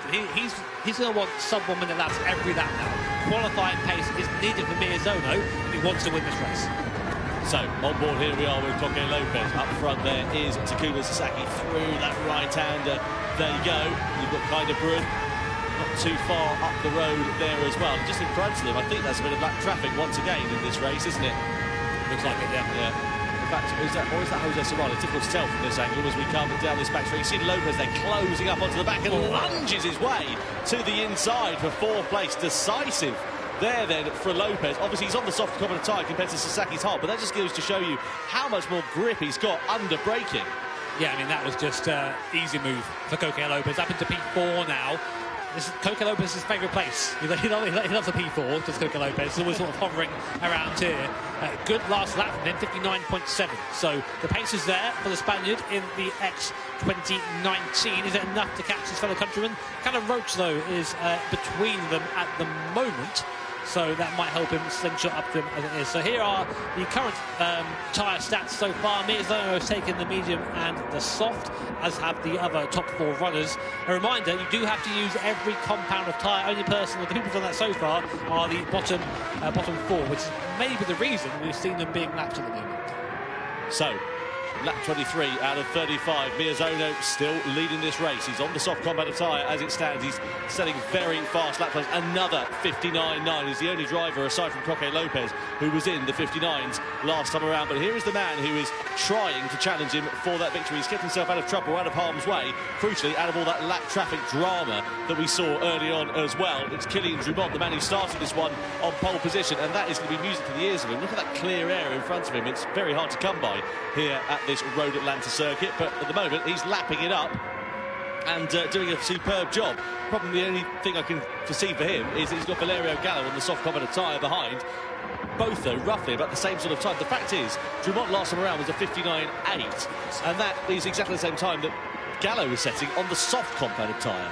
Yeah, so I mean, you can just see the pace of these guys right now. This is basically the hot lapping part of the race. Everyone's finding a little bit of space. Everyone knows the car right now. Everyone knows what they're capable of, and they just need to be putting in these quick laps. It's to take an analogy from F1, it's Schumacher Hungary from whatever year that was, 98. You know, it's that. You have to just get your head down and just perform, get those results. And these guys, they're the best drivers in the world in Gran Turismo. So many of them now dipping under 1 minute for a whole lap of Road Atlanta. The pace here is unreal. 10 laps to go then here at Road Atlanta for the grand final of the Nations Cup. Kai de Bruyne, we ride on board with him. Is he bob on for a podium? Let's find out a little bit more about the man behind the mask. No, we won't. We'll do that a little bit later on, because you can see Kai de Bruyne sitting there in second place. There is Takuma Miyazono, 3.8 seconds, 3.6 seconds now up the road. Looking pretty interesting, this one. Kai de Bruyne's catching. He is. He's catching. This will be amazing for the Dutch driver. One of the youngest drivers here is Kai de Bruyne, but you wouldn't know that from his driving. Very mature driving style, very fast as well. And I think at the moment he has the pace capable of catching one of the best GT drivers in the world, Takuma Miyazono. Here is Adriano Corazza, again driving from a poor grid position, P9. He started up in P6 now, so decent comeback so far, but I just don't think he has the pace to really challenge that top 5 at the moment. Warning triangles for some of the drivers on their rear tyres, Robbie Heck and Guy Barbara. That means that their tyres are absolutely cooked. They've got to come into the pit lane at the end of this lap. Sasaki comes into the box then, off of the hard tyres on this middle stint in the race. He goes for the softs right to the very end of this one then. So Sasaki's done all 3 tyre compounds. Now he can run to the checkered flag. What about the likes of Takuma Miyazono, Kai de Bruyne, and in fact all the drivers in front of Sasaki and Drumont, actually, for that matter, as Drumont comes into the pits for his final stint in this race. Where's he going to go? Medium tyres then for him. Just comes in for a bit of fuel. By the looks of things, he's quite happy with those medium tyres. He's deciding not to change them with 9 laps to go. Probably just an update on some of the rules questions we asked a bit earlier on. And it's basically, if you get a blue flag, you have to get out of the way. We don't have that information, whether they've been shown blue flags or not, but you are allowed to retake or re-unlap yourself if you have the pace to do so. So then, here is Drumont coming down through, just sitting all on his own at the moment. Where is he in terms of his lap times? Last time around, of course, he was a little bit slower, 1:06.4, because he came into the pit. Oh, he's in the wall! Kylian Drumont's thrown it away! I don't believe it! The Frenchman, coming out of the pit lane, made a pit stop for more fuel, stayed on the medium compound of tyres, and he sent it into the barrier on his outlap. That has handed this race to Takuma Miyazono on a platter, on a massive just sigh, collective sigh here at the venue. And sad to see it end that way. Sad to see it end. On board with Drumont, comes onto the curb there, turns in, just gets in the curb a bit too much. You just can't save it at that point. The car goes off, and Drumont will be absolutely kicking himself down there. What a way for that to end. Such a shame for Kylian Drumont. Now, look at this. Battle for second between De Bruyne and Serrano then. Down the start-finish straight we go. Serrano's going to send it on the inside. Oh, fantastic from Jose Serrano as he takes the lead at the start of lap 28 to the delight of the crowd. Miyazono into the pits then, onto the hard compound of tyres on lap 28. Surely he's going to want to run this for as short as he possibly can. But, I mean, you're looking a bit confused with that one, JB. Yeah, it's an odd place to take the hard tyre. I mean, you can run soft to the end here, you can run mediums to the end here. To take the hard tyre, it just feels like there's a bit of a miscalculation there from Miyazaki. So what I would like to see is that lovely little tyre graphic we have showing what has been run by each driver so far, so we can better understand what's going on. Here we are then. So Miyazaki, yeah, he's going to go on that hard tyre. Doesn't have to stop again. I mean, you could come in again for another soft tyre, but it doesn't seem right to me. Serrano, who's currently out front, also has to box for that hard compounder tyre. But on this pace he's on, if he can eat this out right to the end and pick for the hard tyre right at the end of the race, he has a chance of winning this. Well, every other driver in front has to run the hard compounder tyre. So it's going to be interesting to see what happens here. Kai de Bruyne there into the pit lane. So where does he go from the soft compounder tyre? He goes on to the hard as well. So are they just going to run the hards to the end of this race, or are they going to try and get them off as soon as they possibly can? At the moment, it's looking OK. Kylian Drumont on the recovery after sending it into the barrier. He's had a sequence, though. He's a lap down on Coque Lopez. Lopez sitting in second place at the moment. It's a Spanish 1-2 with just 6 laps remaining. As De Bruyne comes out of the pits, he's going to be net on for a podium as it stands now here in World Series 1 in 2024. He's driven a quite superlative race. I don't want to jinx it because I know what the commentator's curse is like, but he's having a fantastic run of things so far. Just looking at the lap times right now, what I would like to see is a lap time for Miyazaki on this hard compounder tyre. So we'll keep an eye on that because that's going to be pivotal. That pace on that hard tyre is going to decide this race for Takuma Miyazaki. Right now, Serrano blistering lap times to him, low 59s from Jose Serrano. So he knows this stint counts. He knows he has to push now. Coque Lopez also putting in some decent lap times, just not quite as quick as his fellow countrymen. There is Takuma Miyazaki. There is Kai de Bruyne. So that is the race for them now. They're both on hards to the end of the race. So it's going to be a straight fight. Serrano again well into the 59s. I'm still waiting for Miyazaki to come through the last part of the lap to see what sort of pace he's on. I think what he needs to be maybe is within a low 1 minute lap time. Anything more than that, it's a 1 minute .6 for Takuma Miyazaki, which is not a bad lap on that hard compounder tyre, but it's 8/10 slower than the current leader. Yeah, Serrano and Lopez still eking it out on that soft compounder tyre. You can see the rears, though, getting pretty second-hand, to be honest with you. So I wonder whether they'll be coming in at the end of lap 30 for a new set of boots for the hard tyres to the end of this race. What does Serrano do? No, goes round again. I would, if I was him. Yeah. I would do exactly the same thing. I would that tyre for as long as possible, the hard for the littlest time, because he's still capable of doing these sub-1 minute laps. Every lap he's doing that, he's building that gap to Miyazaki or closing it depending on the aggro. We don't really know where he sits right now, which is quite an exciting thing, but again, Miyazaki, yeah, about 6 to 8 tenths a lap slower at the moment. So it's going to be close, isn't it? It's going to be really very close at the end of this one. I hope you're excited for this as much as we are here in the commentary box. So a Spanish 1-2 at the moment. They've both got the hard compounder tyre. They've both got their final pit stops left to run in this race. There's Valerio Gallo. He's up the road in 6th position, and this has been a fantastic race from Jose Serrano, part of the Spanish team which won the Nations Cup last year, along with Paul Ura and Coque Lopez, of course. And Serrano continuing where he left off. These guys are now to win races. They are I mean, the Spanish contingent here in the GT World Series are all massively decorated, extremely quick, extremely consistent. We used to call Coque Consistency Lopez, and he comes into the pits now to, I think, come onto that hard tyre for the last part of his stint. But a good drive so far from Lopez, I think. The best he probably could have done from where he was in the grid. Got a bit caught up mid-race with some of the lapped cars there, which I think has sort of hindered his charge somewhat, but still a great drive. Again, Serrano still in under a minute on those worn tyres. What can Miyazaki do? Well, Lopez here was lapping pretty similar to Jose Serrano, but he was about 5 seconds or so back. So I wonder where he's going to emerge in relation to Miyazaki and Kai de Bruyne. That will be the proof in the pudding for where Serrano is going to emerge. Let's have a look and see what happens. Through the first corner we go. Miyazaki goes through up into second. That's to be expected, but where is Lopez going to come out of the pit, and how far behind Miyazaki, or indeed will he be behind Kai de Bruyne as we start the 32nd lap? Lopez there, 2.9 seconds away. It's going to be pretty close, but look at Serrano. He's now built that gap up to 31 seconds. Has this been a masterclass from Serrano? He comes into the box now for his final pit stop, has to take that hard compounder tyre. 32 seconds was the gap as he came into the pits. Will he get out before Miyazaki crosses the line and overtakes? This is now everything for this race. His mechanics chucking on a set of the new hard Michelin tyres. Serrano exits On the track map, he's still going through the last chicane. There's Miezono now. Where is Serrano? Miezono coming around the last corner.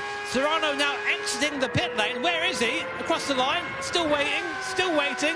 Still waiting. There he is. Is Serrano out in front? He is! Jose Serrano out in front of Takuma Miezono. What a stint from the Spanish driver, and now it's a straight fight between two of the quickest GT drivers in the world. The only thing I will say, Serrano's got to get temperature into those tyres as we come through these first few corners. It's fast and flowing, and that's where Miezono will be able to use the extra speed. He needs to go now, as soon as he can, to give Miezono in order to be able to win this. It's Serrano versus Miezono, Spaniard versus Japanese driver, as we come down this back straight. So Miezono's got the advantage of the slipstream.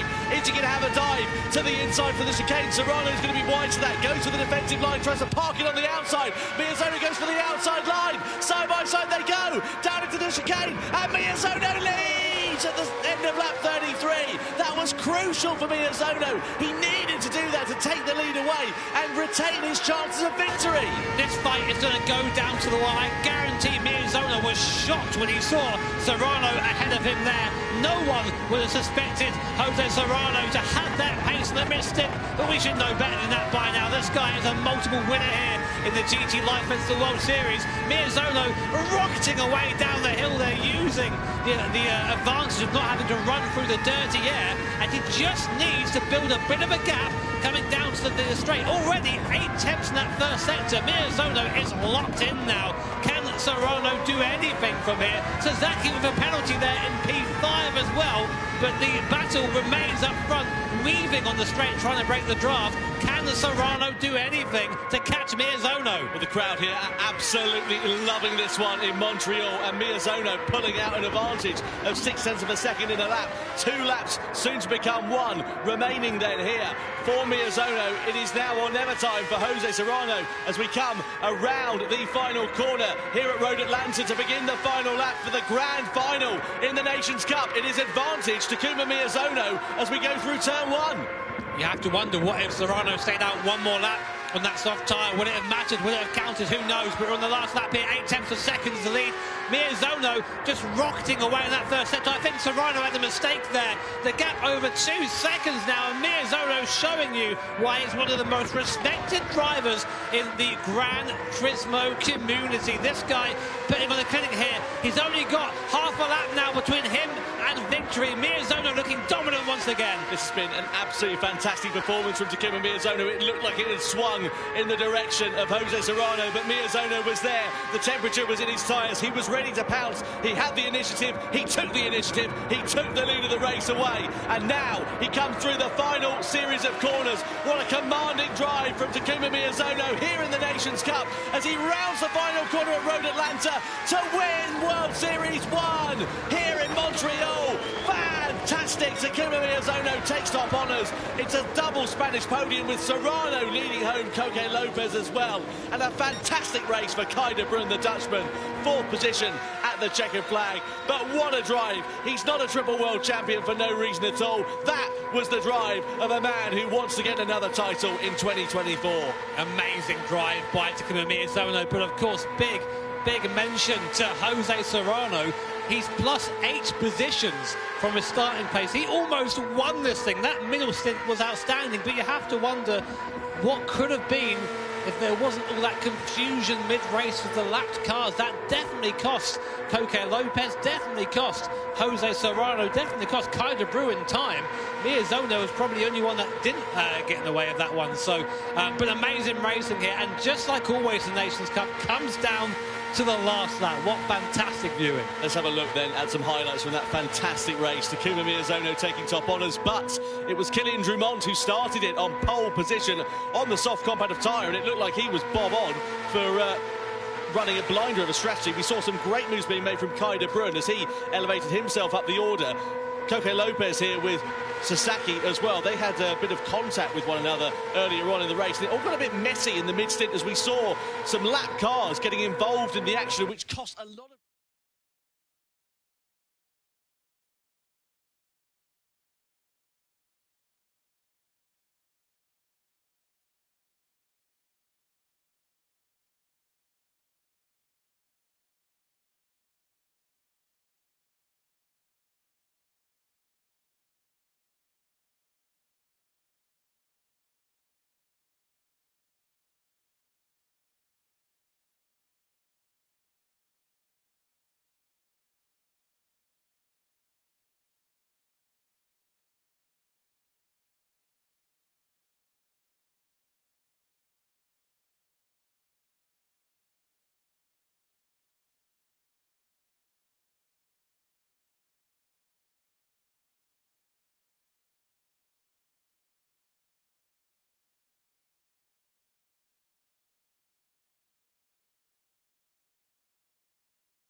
It is time for action to begin in 2024.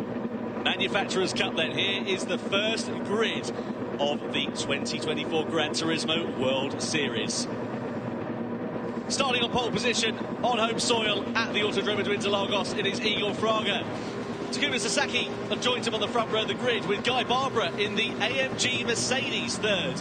Next up is former Nations Cup champion Valerio Gallo. It's an all-American third row with Robbie Heck for Mazda spearheading that, just ahead of Dean Helt in the Genesis. Genesis fresh off the back of their podium last year in the World Finals. Callum Roach lines up 7th with Alonso Regalado in the Ferrari 458. Italia in 8th position.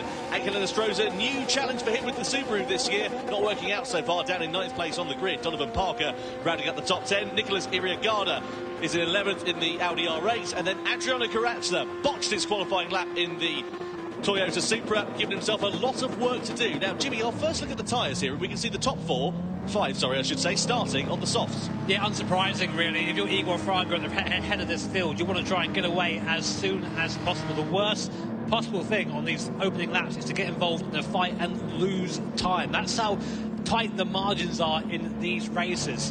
Towards the back of the field, of course, it's interesting to see it go down as far as 6th to 12th on that hard compound tyre. So we're going to have two groups at the start of this race. Let's see how it pans out over the course of 30 laps. Yeah, really keen to see what Adriano Carrazza can do. You wonder whether he may have just gone, for the soft tyre to go and get those on in the early stages, but he's decided to go for the hard, decided to go for the same strategy as everybody else around him, and let's see what he'll be able to do and what kind of progress he'll be able to make up in the field. His best hope, I'm sure, is to try and get himself to the head of the hard compound runners up into 6th place. Anyway, let's stop talking, let's start racing. We're ready to go then. 2024 Gran Turismo World Series is underway here in Montreal as we go green at the Autodromo de Interlagos. Igor Fraga leads the field across the timing line, down in towards the centre S. Sasaki in 2nd, Barbara in 3rd place. No moves being made courtesy of the rolling start, spreading that field out a little bit more. But the run through this left-hander on the run down the Retroposta could give us an opportunity to see some moves being made. Igor Fraga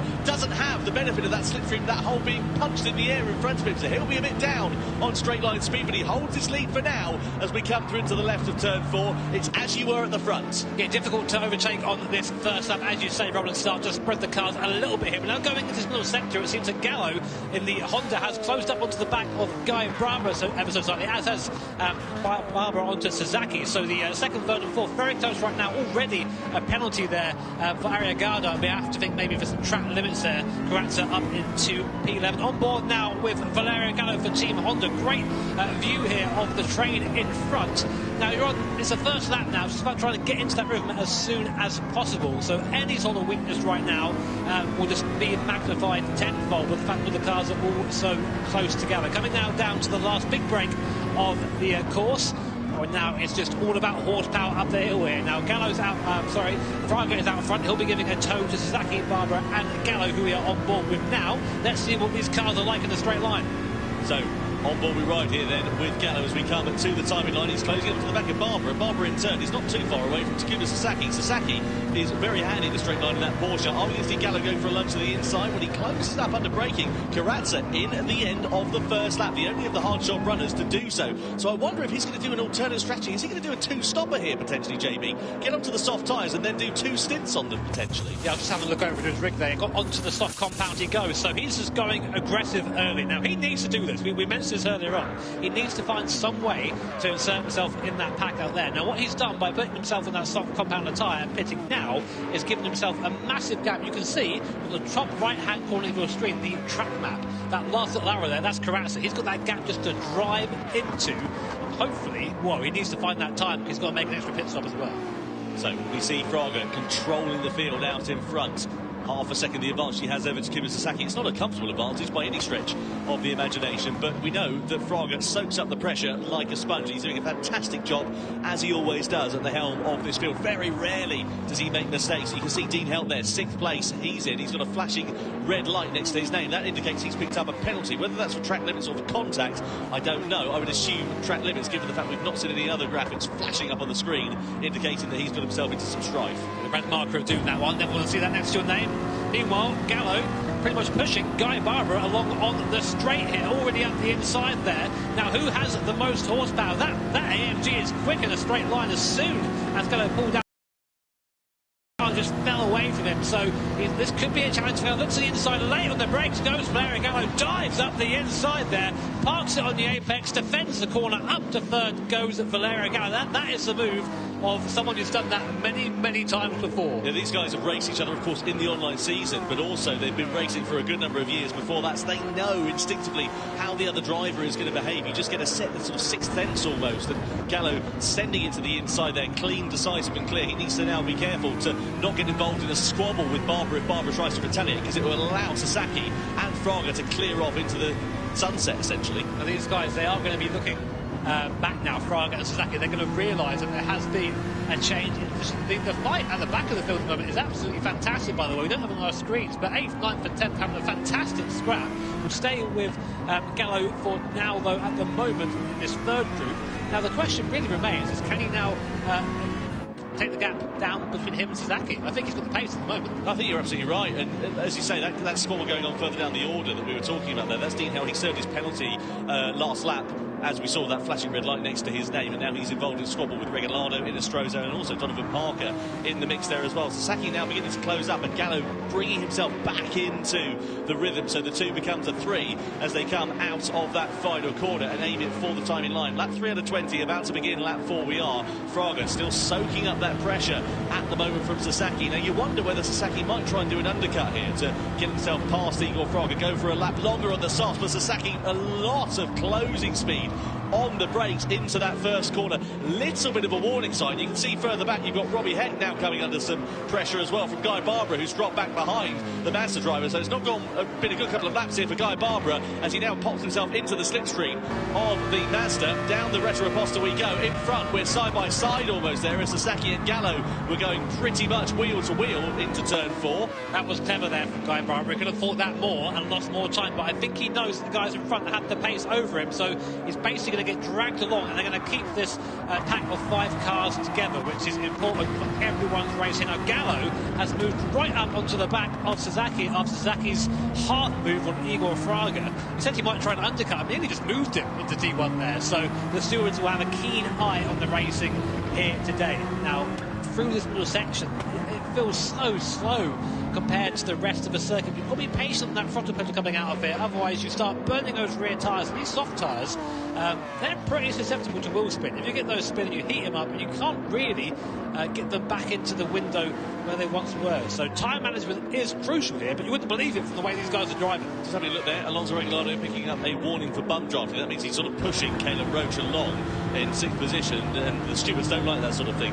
Also, further back, I'm looking at the gap that Karatsa had. It was 9 seconds a couple of laps ago. It's now down to 6 seconds. He, of course, is on a quicker compound tyre. He's lapping some 2 seconds faster as Gallo has a half look to the outside there of Sasaki into the first corner. But keep an eye out for that gap with Karatsa and Ariagana at the moment. That'll be crucial coming into the latter stages of the race because he's still got to run that hard compound tyre. My bet is he'll try and do 2 stints now. Oh, sorry, he's done the hard compound tyre. He did that on the first lap, but he's got to try and make up that deficit because he's doing an extra pit stop. So we'll see how it's all going to work out. Let's have a look here further back. This is Dean Helm. We're on board here with Donovan Parker. He just has a little bit of contact there with Angel Estrada as they go side by side down the start-finish straight. Parker's got the outside line. He's got track position down into T1. He goes up into 8th place. So there's a great nose-to-tail battle going on the fringe of the top. And this is all for those important points.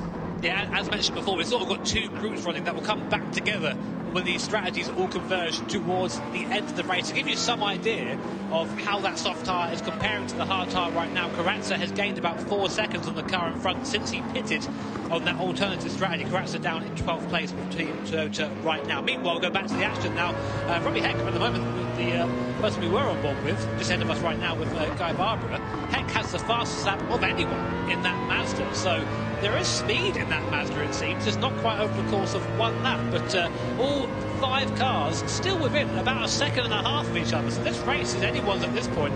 Fraga doing, as you said before, a really great job of just sort of driving them around and keeping them there. Meanwhile, Sasaki happened to go defensive from Gallo. Gallo looking around the outside now in the NSX. Can he make this stick? Trying the long way around to be on the inside, though, for this right-hander. It's getting very tight as we go through here. Now Sasaki has the alternative line on the inside and just about stays ahead for now. Look at the gap that's given Fraga instantly. The problem with Sasaki is he's tighter onto that left-hander. It's compromised his run down this Retro Aposta. He goes for the defensive line, but Gallo's going to pull to the outside here. Sasaki moving over in the braking zone. The stewards are not going to like the look of that. Parks in on the apex of the corner. Again, this is going to compromise his run. Gallo pulls to the inside there as he challenges for second. As we come down into the right-hander, Sasaki's going to have track position here. Is he going to muscle out Gallo as Gallo tries to firm it around the outside in the Honda NSX? Surely Gallo's not going to be able to make this stick, and indeed he can't. Sasaki parks the car on the apex, tries to get the over and under, switching back on the inside. This is fantastic racing between these 2 drivers, and Sasaki defending.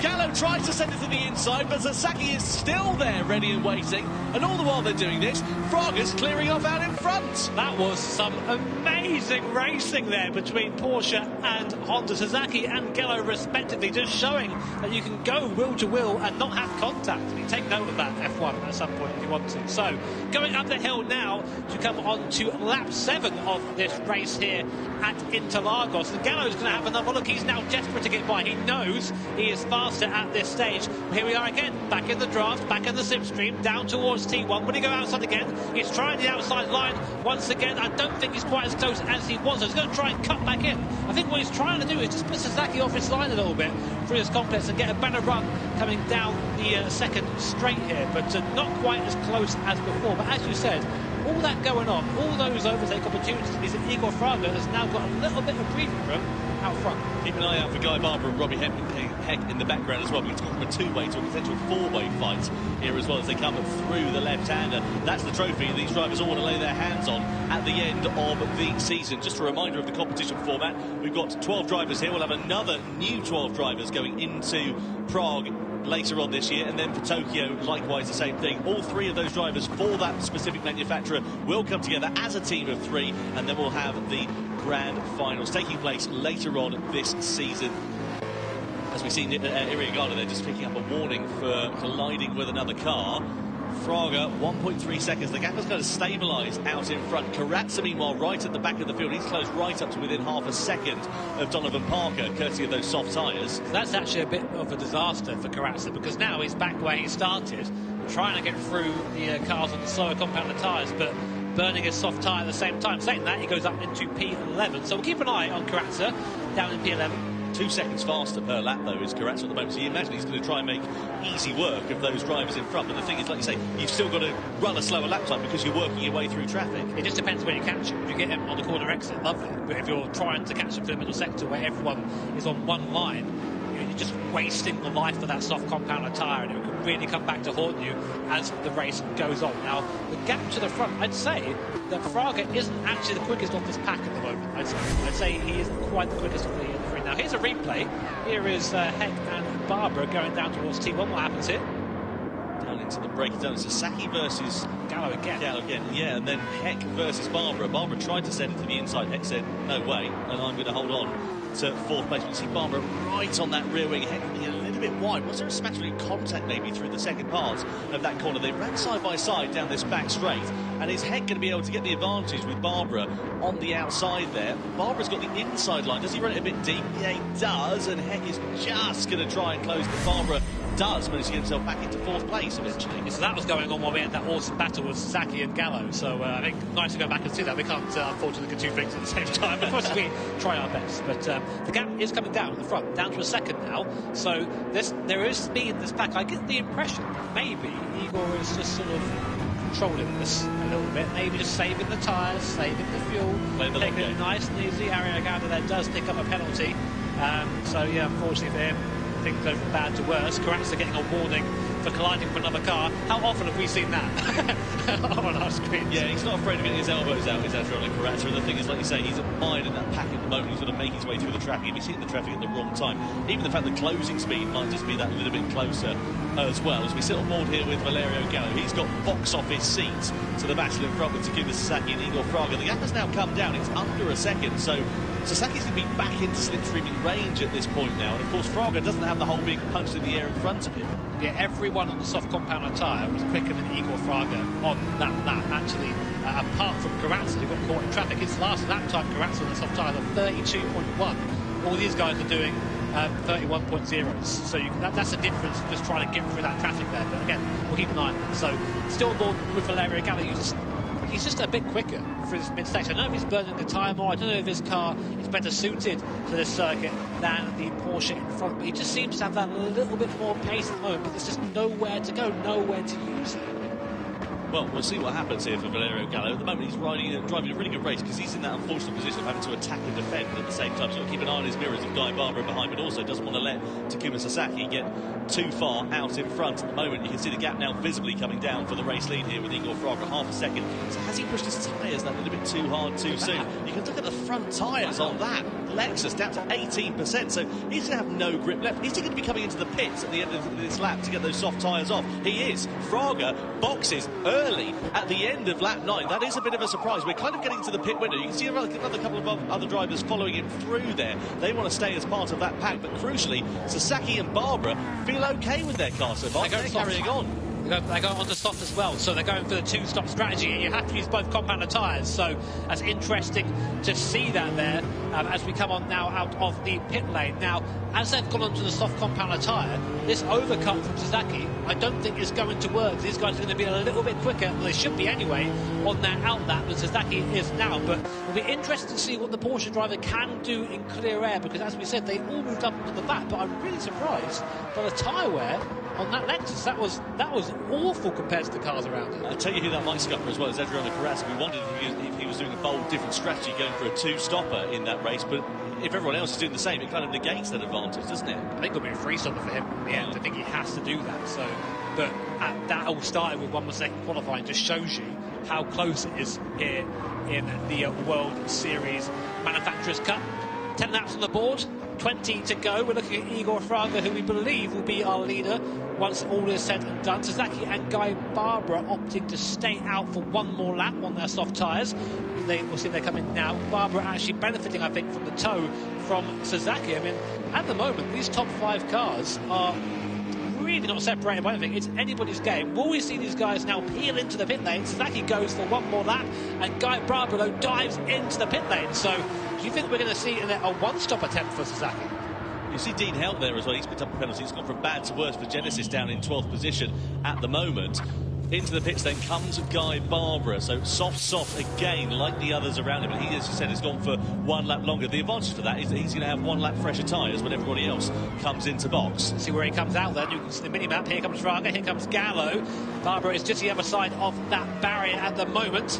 Fraga comes out just ahead then of the Australian driver. There is Gallo, Heck then behind. Where has Barbara come out? Oh, he's behind the pack there. So that was definitely the worst decision there to stay out on that tyre. But he is still, importantly, within that slipstream range. And if you're still there, if you're still within the range of that tow, you're still pretty much there in that pack. Now, Karatsa's coming in.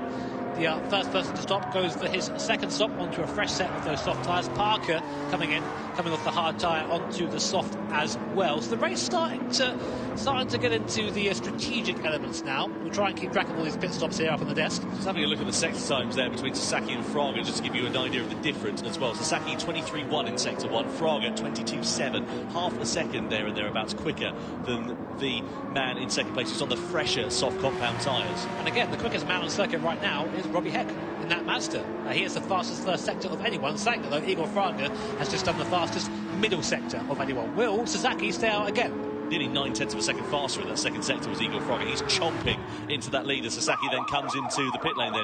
Where's he going to go in terms of strategy? Is he going to diverge compared to his colleagues around him? I don't think he's going to have the opportunity to do so. If he does, it's going to really cost him quite dearly indeed. Soft tyres onto soft tyres, but crucially, where's he going to emerge in relation to those other four drivers? So why would he go on to soft tyres a couple of laps later? You're probably asking. Now, this buys him basically a couple more laps on the soft at the end of the race compared to others who will likely have to go to the hards earlier. So let's see. Igor Fraga then leads the race from Valerio Gallo. Where is Sasaki? He comes out, it looks like, behind Guy Barbara. So after all that, Porsche down from second to fifth position. But it's a long race yet, and I think this is a strategic call for the end of the race, but for now, down to P5. 2 laps newer tyres as well, who have at the end of this stint, which could prove to pay dividends for him. So he might be playing the long game here to Kimi Sasaki, just to try and see whether it works to give him an advantage later on in the race. Meanwhile, further back, Calum Roach there with Alonso Regalado, Angel Enestrosa for company as they come and flick it through that right-hander. You can see Regalado in the Ferrari 458. It's not been a particularly happy hunting ground for him here so far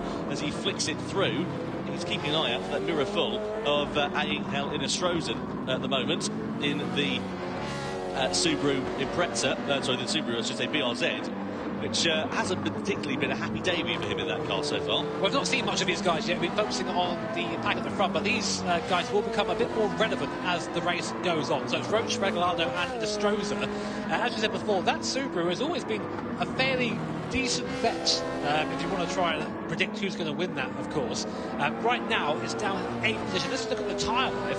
Very, very good on its rear tyres is that Subaru. But I think it's owing to the fact it's a little bit lighter than the cars around it, but you can see now the downside to it being lighter. It also has less power and just being pulled away from by Regalado and by Roach. Regalado goes to the inside then of the American driver. Can you get the move made into T1? Roach very, very late on the brakes there, keeping Regalado on the alternative line. Now a little bit of him, so here comes Enestrosa sideways as Roach gathers it up. Is Enestrosa going to go around all of them? He's there side by side now, but he's not quite got the power of the BMW as we go now down towards the left-hander. Can he make the move stick? No, I think he's stuck on the inside. Regalado looking there as well. Free wide into the corner down the bottom. Oh my word, they're still haven't finished, Tom. No, they're still going on for it. I wonder if the stewards might be having a look at Calum Roach there, because he was pretty aggressive on Regalado through that first corner. There was a bit of contact. He just shut the line off. Enestrosa, though, is on the inside now of Regalado as we come up the rise, and he's got the position back ahead of the Peruvian driver. Has a half look there at Roach, but no room at the inn for now as we come running down the hill. No sail action. These are the hard compound runners, so the race is going to come to them a little bit later on. They're doing the worst stint that they have to do in this race early on. They're going to get that out of the way, and then the race will come to them when they've got those soft compound tyres. Will this be a strategy that works out? Well, the problem is, while they're battling amongst one another, they're costing themselves time. So it's costing them time later, effectively, in the race. I couldn't say it better myself. I mean, we'd love to see a battle here, of course. It's the best part of watching any of these races, but for their actual races themselves, it does cost them time. And again, you're seeing the difference between the cars here. Enestrosa, so fast in the middle, but then can do nothing to defend on the straight. Here comes Regalado, but I imagine Enestrosa is going to try and outbrake him down towards T1. Regalado does move ahead on the outside. Enestrosa holds him though there. Regalado has the inside line. Will there be any more contact as we saw last lap? No, Enestrosa does hold him there for now, but watch him. He'll be a sitting duck down the straight. Yeah, that Subaru, as we know, not the fastest car in a straight line. Enestrosa knows that, goes for the defensive line then. Regalado in the Ferrari 458, powering his way to the outside. Is he powering his way up into 6th place? Well, Regalado isn't able to get ahead as Inestrosa defends the inside line, but he has a great run through the second part of that corner, and Inestrosa knows that. All the while, up in front, you've got Roach clearing off a second off into the distance. Side by side we go. Regalado on the outside, Inestrosa on the inside. Fantastic racing here between these two, and it is Inestrosa who manages to retain the position ahead of Regalado for now. Yeah, but doing so, they're just hemorrhaging time to the cars around them at the moment. Again, great for Roach, as mentioned before. He gets a little bit of breathing. The gap now up to 1 second as Regalado again trying to find a way past the BRZ in the mid-sector. You're not going to find somewhere there for that car. Interestingly, up in the 3rd position, we've had a change of position. Guy Barbara taking the place away from Robbie Heck, and both of them have really fallen down away from Gallo and Fraga. 3 seconds now is the gap between 3rd and 2nd, so it looks like it's now turned into a 2-horse race at the front between two former Nations Cup champions. These two drivers are two of the fastest Gran Turismo drivers we have ever seen, and halfway through the race they're separated by 7/10 of a second, with seemingly Gallo, the chasing driver, a little bit quicker at this stage. Gallo also currently holding the fastest lap of the race, the only man to go underneath 1 minute 30, 1:29.8 the lap from Gallo that has him the fastest lap at the moment. So Gallo there closing up onto the back. It's become a two-way scrap out in front in this race. Barbara, though, still with Heck breathing down the back of his neck at the moment as they come through the right-hander. Barbara's not going to do anything too rash in terms of his defensive lines through there at the moment, but these three running good lines through there at the moment, but these three running nose to tail. It's upset Sasaki's race as we look here at Barbara. This is the move. Did Heck make a mistake going through the left-hander? It looks like he made a mistake the corner before, actually got himself all out of shape, ran it onto the curb there into the left, and that goes through as he said thanks very much, and got up onto the post. So let's watch him again through here. Let's see how he manages the exit this time. We get a nice view from Sasaki there, who actually I think is the biggest victim of all of these guys, choosing to box a couple laps later. Now he's stuck here. He's stuck about 4 or 5 seconds off the lead, where before he was fighting for it. Now right into the toe again, right into the slipstream, looking around. What's that Porsche like in a straight line? Not quite quick enough to pull alongside. We've seen a late dive, both of them moving in the braking zone there. Sasaki looking up the inside. Will Heck defend? He's got by him there. Heck now has the inside line. Will he drive him to the curb? No, straight around the outside goes Sasaki. That was a confident move, Tom. Love that from Takuma Sasaki, and he needs to do that because he can see his chances of victory slipping through his fingers. He wants to get onto the podium, wants to get those points back as well. Just Takuma Sasaki, 4 points awarded for 3rd place, 3 points awarded for 4th place, and that could be critical at the end of the season. Inestrosa off the hard tyres, finally for him, goes onto the soft compound of tyres. Where's he going to emerge? There's Dean Helt just to his right hand side in the Genesis. Helt, of course, on an alternative strategy, so will it give Inestrosa a little bit of clear air if he's able to get himself ahead of the Genesis driver? That would be the best case scenario for the Chilean. I think honestly for Subaru and Inestrosa, this race could have gone a bit better for those guys so far. They've been caught up in a lot of battles. The pace hasn't been that good on the hard compound tyres. It's going to really take a lot to catch these guys in the front. The pace in the front now is fantastic. A 30.2 last lap from Gallo, 30.4 last lap from Igor Fraga, faster than anyone else in the field at the moment. And I've got a feeling we're going to have a showdown here very soon between these two titans, Lexus and Honda. Fraga and Gallo, as we come on now to lap 17 of 30. We're in the tow on board with Valerio Gallo, who actually, interestingly, pulls out of the tow there. Now, why would you do that? I wonder if he's just trying to keep his powder dry for now, just not wanting to show his cars too soon. Sure, he could go for a lunge on the inside, but he could also cost himself a lot more than he's set to gain there. Just saw a snap of oversteer mid-corner for the Honda driver, so he's certainly pushing on. He's not like he's driving well within his limits, but yeah, I just wonder if he's just waiting for the right opportunity to strike later in the race, maybe. Yeah, he lost a chunk of time there, about half a second there to Fraga through T1, so it just shows you one mistake cost you quite a bit of time here. Takuma Sasaki there needs a little bit of a booster cushion, doesn't he? You can barely see him the steering wheel from that camera angle at the moment. As a fellow short king, don't be calling him out like that, all right? Don't be calling him out. To be like fair, that. I was waiting for you to make a reference there. It was only a matter of time, wasn't it? Takuma Sasaki then right in the wheel tracks here of Guy Barbara over the rise. And the thing is, Sasaki will know that he has an opportunity of victory, and he doesn't want to let that slip through his fingers. Maybe a podium is the best opportunity, but he'll still be angrier than a mosquito in a mannequin factory if he's not able to maximise the potential for Porsche here this afternoon. Yeah, I mean, at this point, he's just being held up by Guy Barbara. Now, the question really remains, one, can he get by Guy Barbara? I think he can. I think he's got the pace. I think he's got the racecraft to make that move if he can get there. But then, can he then move on to the back of Gallo and Fraga? The gap between them now is a good 4 seconds between Sasaki and Igor Fraga, the leader. Now, interestingly, look at the tyres here.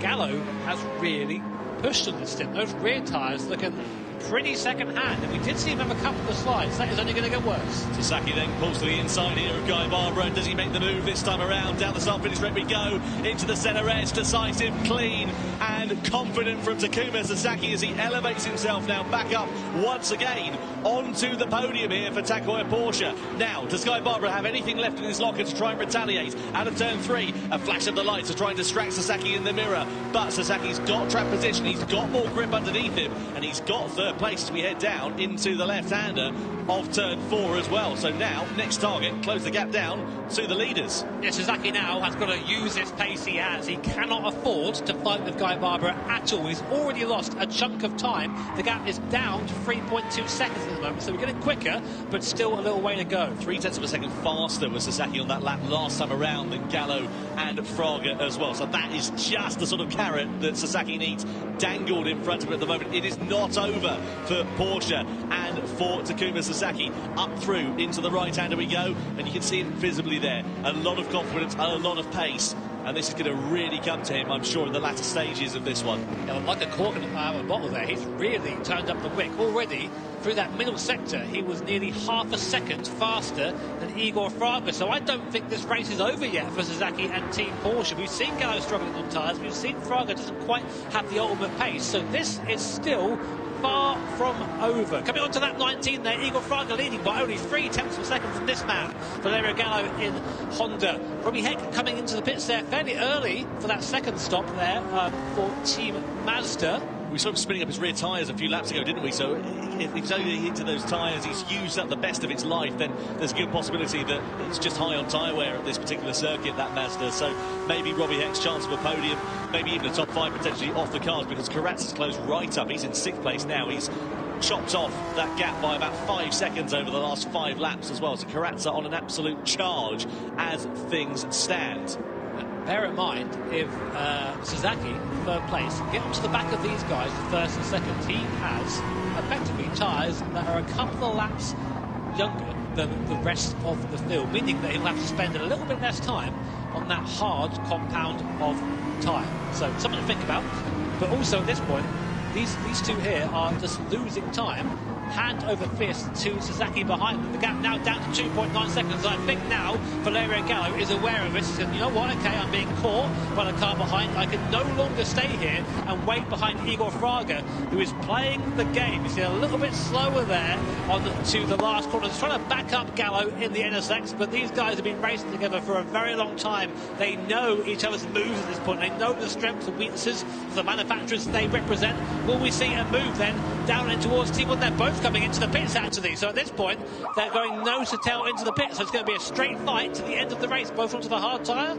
Yeah, I imagine so. Let's see what happens as they come into the box then. Fraga in first, of course, just up the road from Gallo. They're going soft. So they're going to try and do 1 lap on the hard tyre. There's no minimum tyre time. They only have to do a minimum of 1 lap on it. So I wonder whether they're going to make a final stop in this race and try and run that hard tyre for as short as they possibly can. Either way, this is music to the ears of Takuma Sasaki, because it's released those 2 cars out in front. That means he's now in clear air with pace underneath him. He can just make hay whilst the sun shines, run his strategy and hope that this race comes to him in the latter stages, especially given how fast he's been.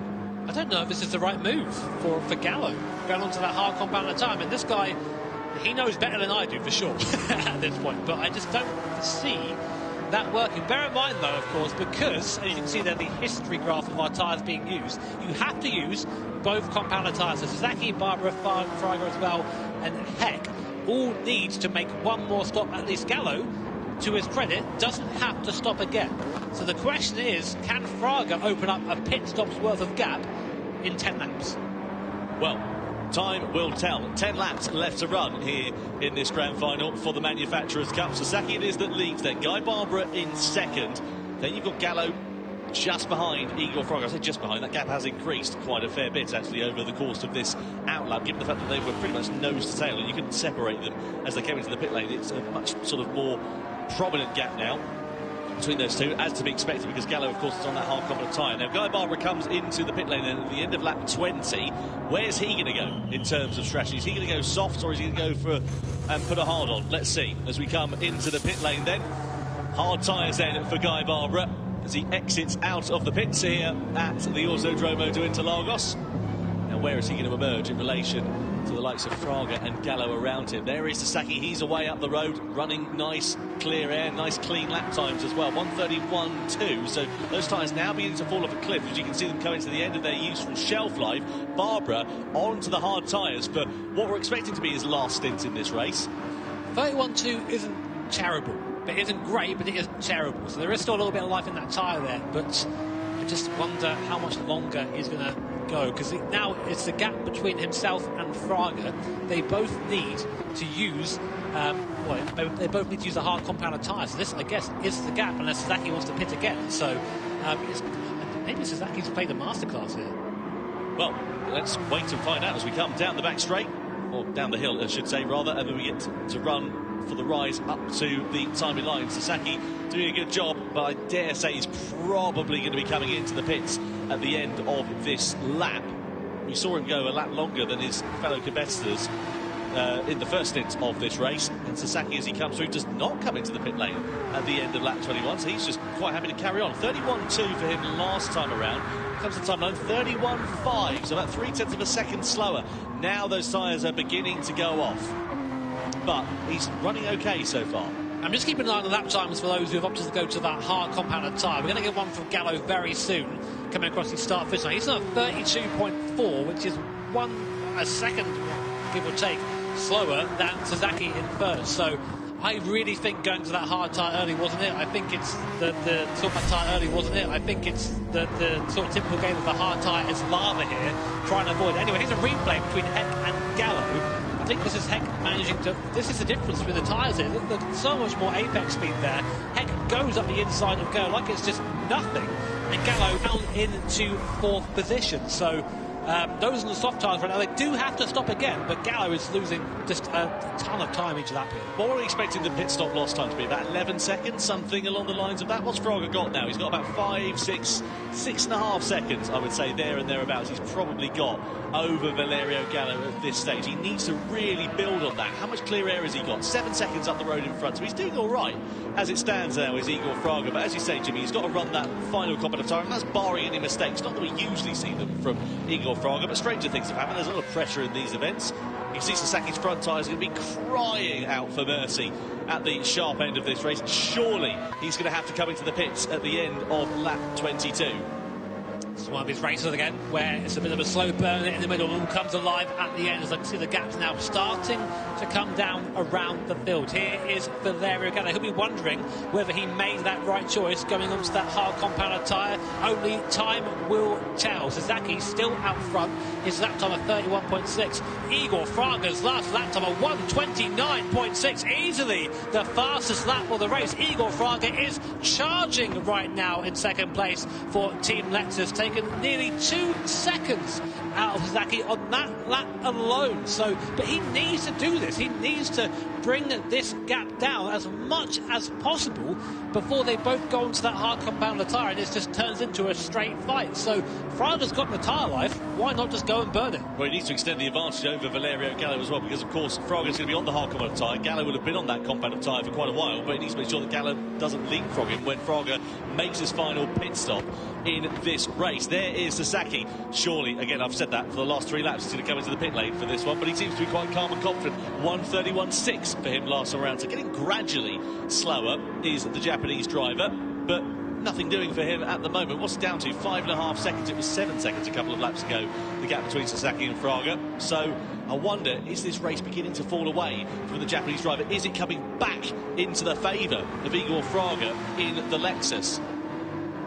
into the pit lane. Finally then comes Takuma Sasaki. He had to do that. If he went on for another lap, he would have really cost himself a fair bit of time. So he's going to go on to the hard competitive tyre for the final stint in this race. Is Takuma Sasaki then, and let's see how this is going to play out for him in the Porsche. Fraga is going to go through into the lead, but of course don't forget he's got one more pit stop left to run. Hard tyres then do indeed go on for Sasaki. Out of the pit lane we go.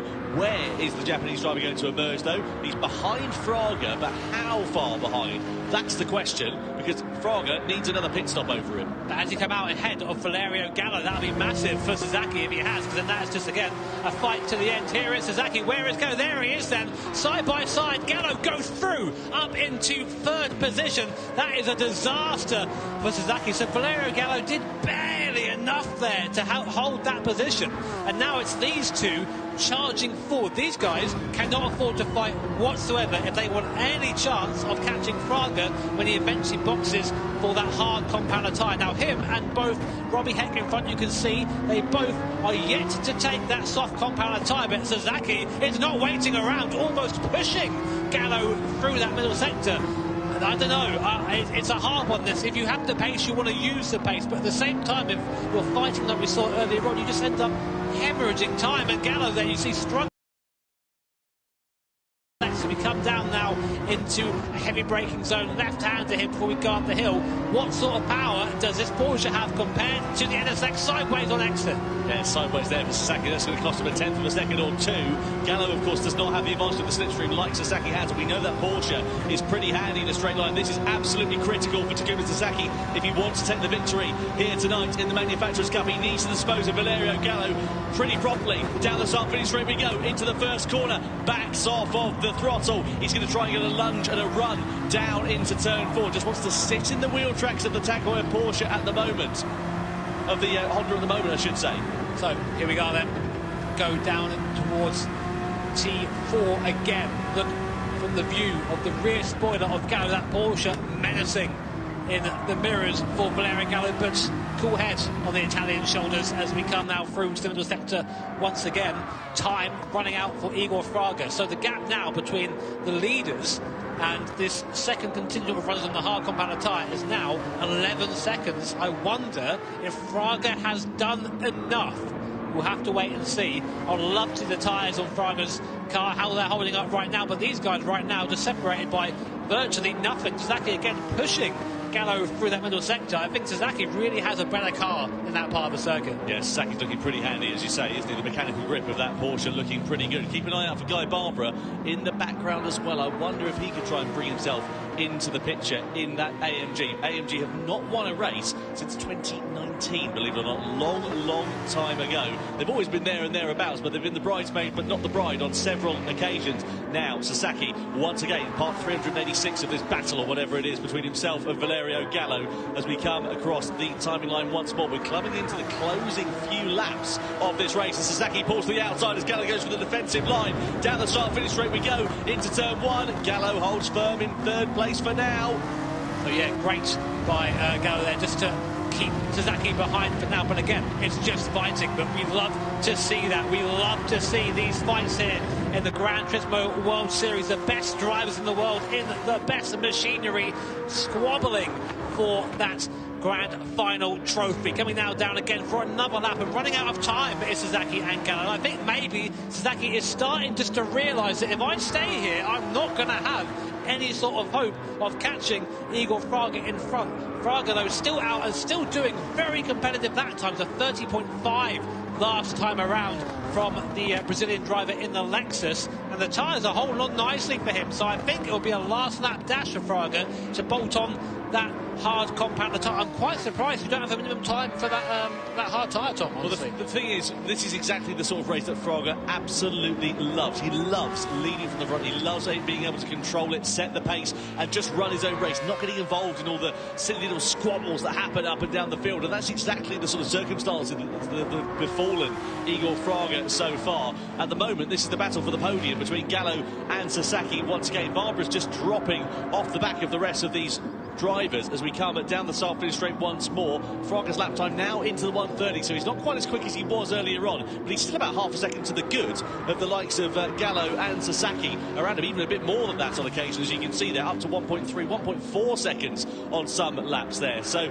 Fraga looking pretty handy, but the tyres now beginning to come to the end of their life. How about that for consistency? 130.35, 130.53, 130.57, so 400ths between lap times. That is the mark of a professional racing driver. Fraga, of course, the man that can do both fast in sim, fast in real life. Again, coming back to this battle between Sasaki and Gallo, and I don't know, I think they've started to really cost themselves. The gap now between Gallo and Fraga up to nearly 14 seconds. I think Fraga's got the time to basically pit whenever he likes at this point, but I'm not sure. I'm not sure that calculation is correct. It's a bold strategy, isn't it, running on those hard tyres for as long as they have done, but I don't think, as you say, it's going to be one that's going to be working out particularly that well. I don't think Robbie Heck's podium is for sure as well. He's in second position at the moment, but he's 6.8 seconds up the road from these two drivers, so plenty of time for things left to change. If these two start knocking 7 bells out of one another, that might be music to the ears of the American, but for now, he sits in a net second place, but I imagine it's going to be off the podium once it's all been said and done. So, Gallo, we're right on board with Sasaki once again, closes up under braking. You've got a Honda versus a Porsche then. Mid-engine versus mid-engine. Down the start-finish straight we go once more. 3 laps left to run here at the Autodromo de Interlagos. Gallo once again defending from Sasaki. Sasaki pulling to the outside. Is he going to use the straight line speed? He's going to make a move. Gallo moves over as we come back into the braking zone. Sasaki not going ahead and not moving up ahead of the Honda driver. That's the closest he's been coming out of there. I don't know why he didn't go for the move there. I just feel at this point he's being held up and they can be quicker if Sasaki left the train. But the thing is, we're moving in now to the last couple of laps. They're not thinking about working together anymore. They're thinking about position. Igor Fraga out front, seemingly untouchable at the moment, but he's still yet to take his final pit stop. He's going to have to pit on the next lap. So we'll see if that is enough. The big thing to me is, has Robbie Heck done enough to stay ahead of Gallo and Sasaki for Team Mazda? That would be an amazing result for Team Mazda. It'd be great. I don't think it's going to happen, personally. I'm sorry to not share your enjoyed optimism there, Jimmy, but it's a long shot for Robbie Heck at the moment, I'll be honest. But stranger things have happened. We know how quickly the circumstances can change in the GT World Series. Here, though, is Igor Fraga. 8 seconds the advantage he's got over Robbie Heck. He's got a further 7 seconds over Valerio Gallo. We've got 2 laps left to run at the end of this one. When is the Brazilian going to come in to the pit lane? Will it be the end of this lap or will it be next time around? Next time around, I think. Yeah, looks like that. Collected there. Igor Fraga doesn't like he's breaking a sweat. Just another day at the races for Fraga in Team Lexus. 8 seconds the gap between now him and Robbie Heck, and 15 seconds the gap between him and Valerio Gallo in P3. Let's run on board for a bit longer with Igor Fraga, seeing how a master practices his craft. We now go down for the second straight here. Important to get a good exit out of there, and they'll lay it on the brakes, breaking the concrete on the right-hand side, their little concrete path, and through the next vector. Now, Gallo and Sasaki, part what did you say it was, Tom? Yeah, no, it's about 4,024 now. That's still going. I know they've got magnets onto one another. They've been so close to each other for this number of laps. Great racing between the two, great respect. But, yeah, frustrating for Takuma Sasaki, I am sure, because Gallo doing a good job in that Honda to hold on to third place. He was buoyant, full of confidence coming into this weekend, was Gallo. He said that he reckons the Honda has got the pace finally to fight at the front, and a podium in their first event of the season, at the GT World Series events at least, will be a very welcome result for Valerio Gallo if he can pull it off. But at the moment, he's still got Sasaki breathing down his neck. Now is the time we're going to see Igor Fraga coming into the pit lane at the end of this lap. He's got to come in and run at least 1 lap on the hard compound of tyre, and I'm fairly sure he's done enough to hold on to his race lead. Such is the pace of this final stint, or second but final stint, I should say, in this race. There comes Igor Fraga, our leader, into the pit lane. Now, onto that hard compound of tyres he will go. Has he done enough to retain the lead of this race? So a hard set of the Michelin slick tyres are being bolted on now to the Lexus. Keep an eye, Robbie Heck having to come in as well, just to take the hard tyre for himself. Watch the gap, watch the mini-map as well. It looks like Igor Fraga has done absolutely plenty. Here comes Gallo and Sasaki. They are nowhere near Igor Fraga, who's done a magnificent job on his stint there to stay ahead of these two, but now it's going to be a fist fight between Gallo and Sasaki for Igor Fraga getting up to speed now, but not quite close enough. So last lap then for Igor Fraga. Gallo and Sasaki behind the gap, 2.4 seconds, a bit less than I thought it was, to be honest. And Robbie Heck, unfortunately, not able to stay out ahead of the rest of the pack. Yeah, not working at all out there for Robbie Heck, but now it is do or die time here for Takuma Sasaki in the Porsche. He has got to make this move stick on Valerio Gallo, but is he close enough? Gallo, we know he's a master of defensive driving, and he's doing enough at the moment. Sasaki has a look to the inside, into the right-hander, but the door is very firmly shut by Valerio Gallo. Half a lap left to run here in the Manufacturers' Cup Grand Final at Montreal. Igor Fraga, here comes Sasaki for the move on the inside against Valerio Gallo. It's a late lunge, and Gallo sweeps it back up and holds firm for second place. One more opportunity left for Sasaki under braking. Gallo's on the inside line, he's got track position. It'll be a drag to the line between these two. It's all about the exit out of this corner,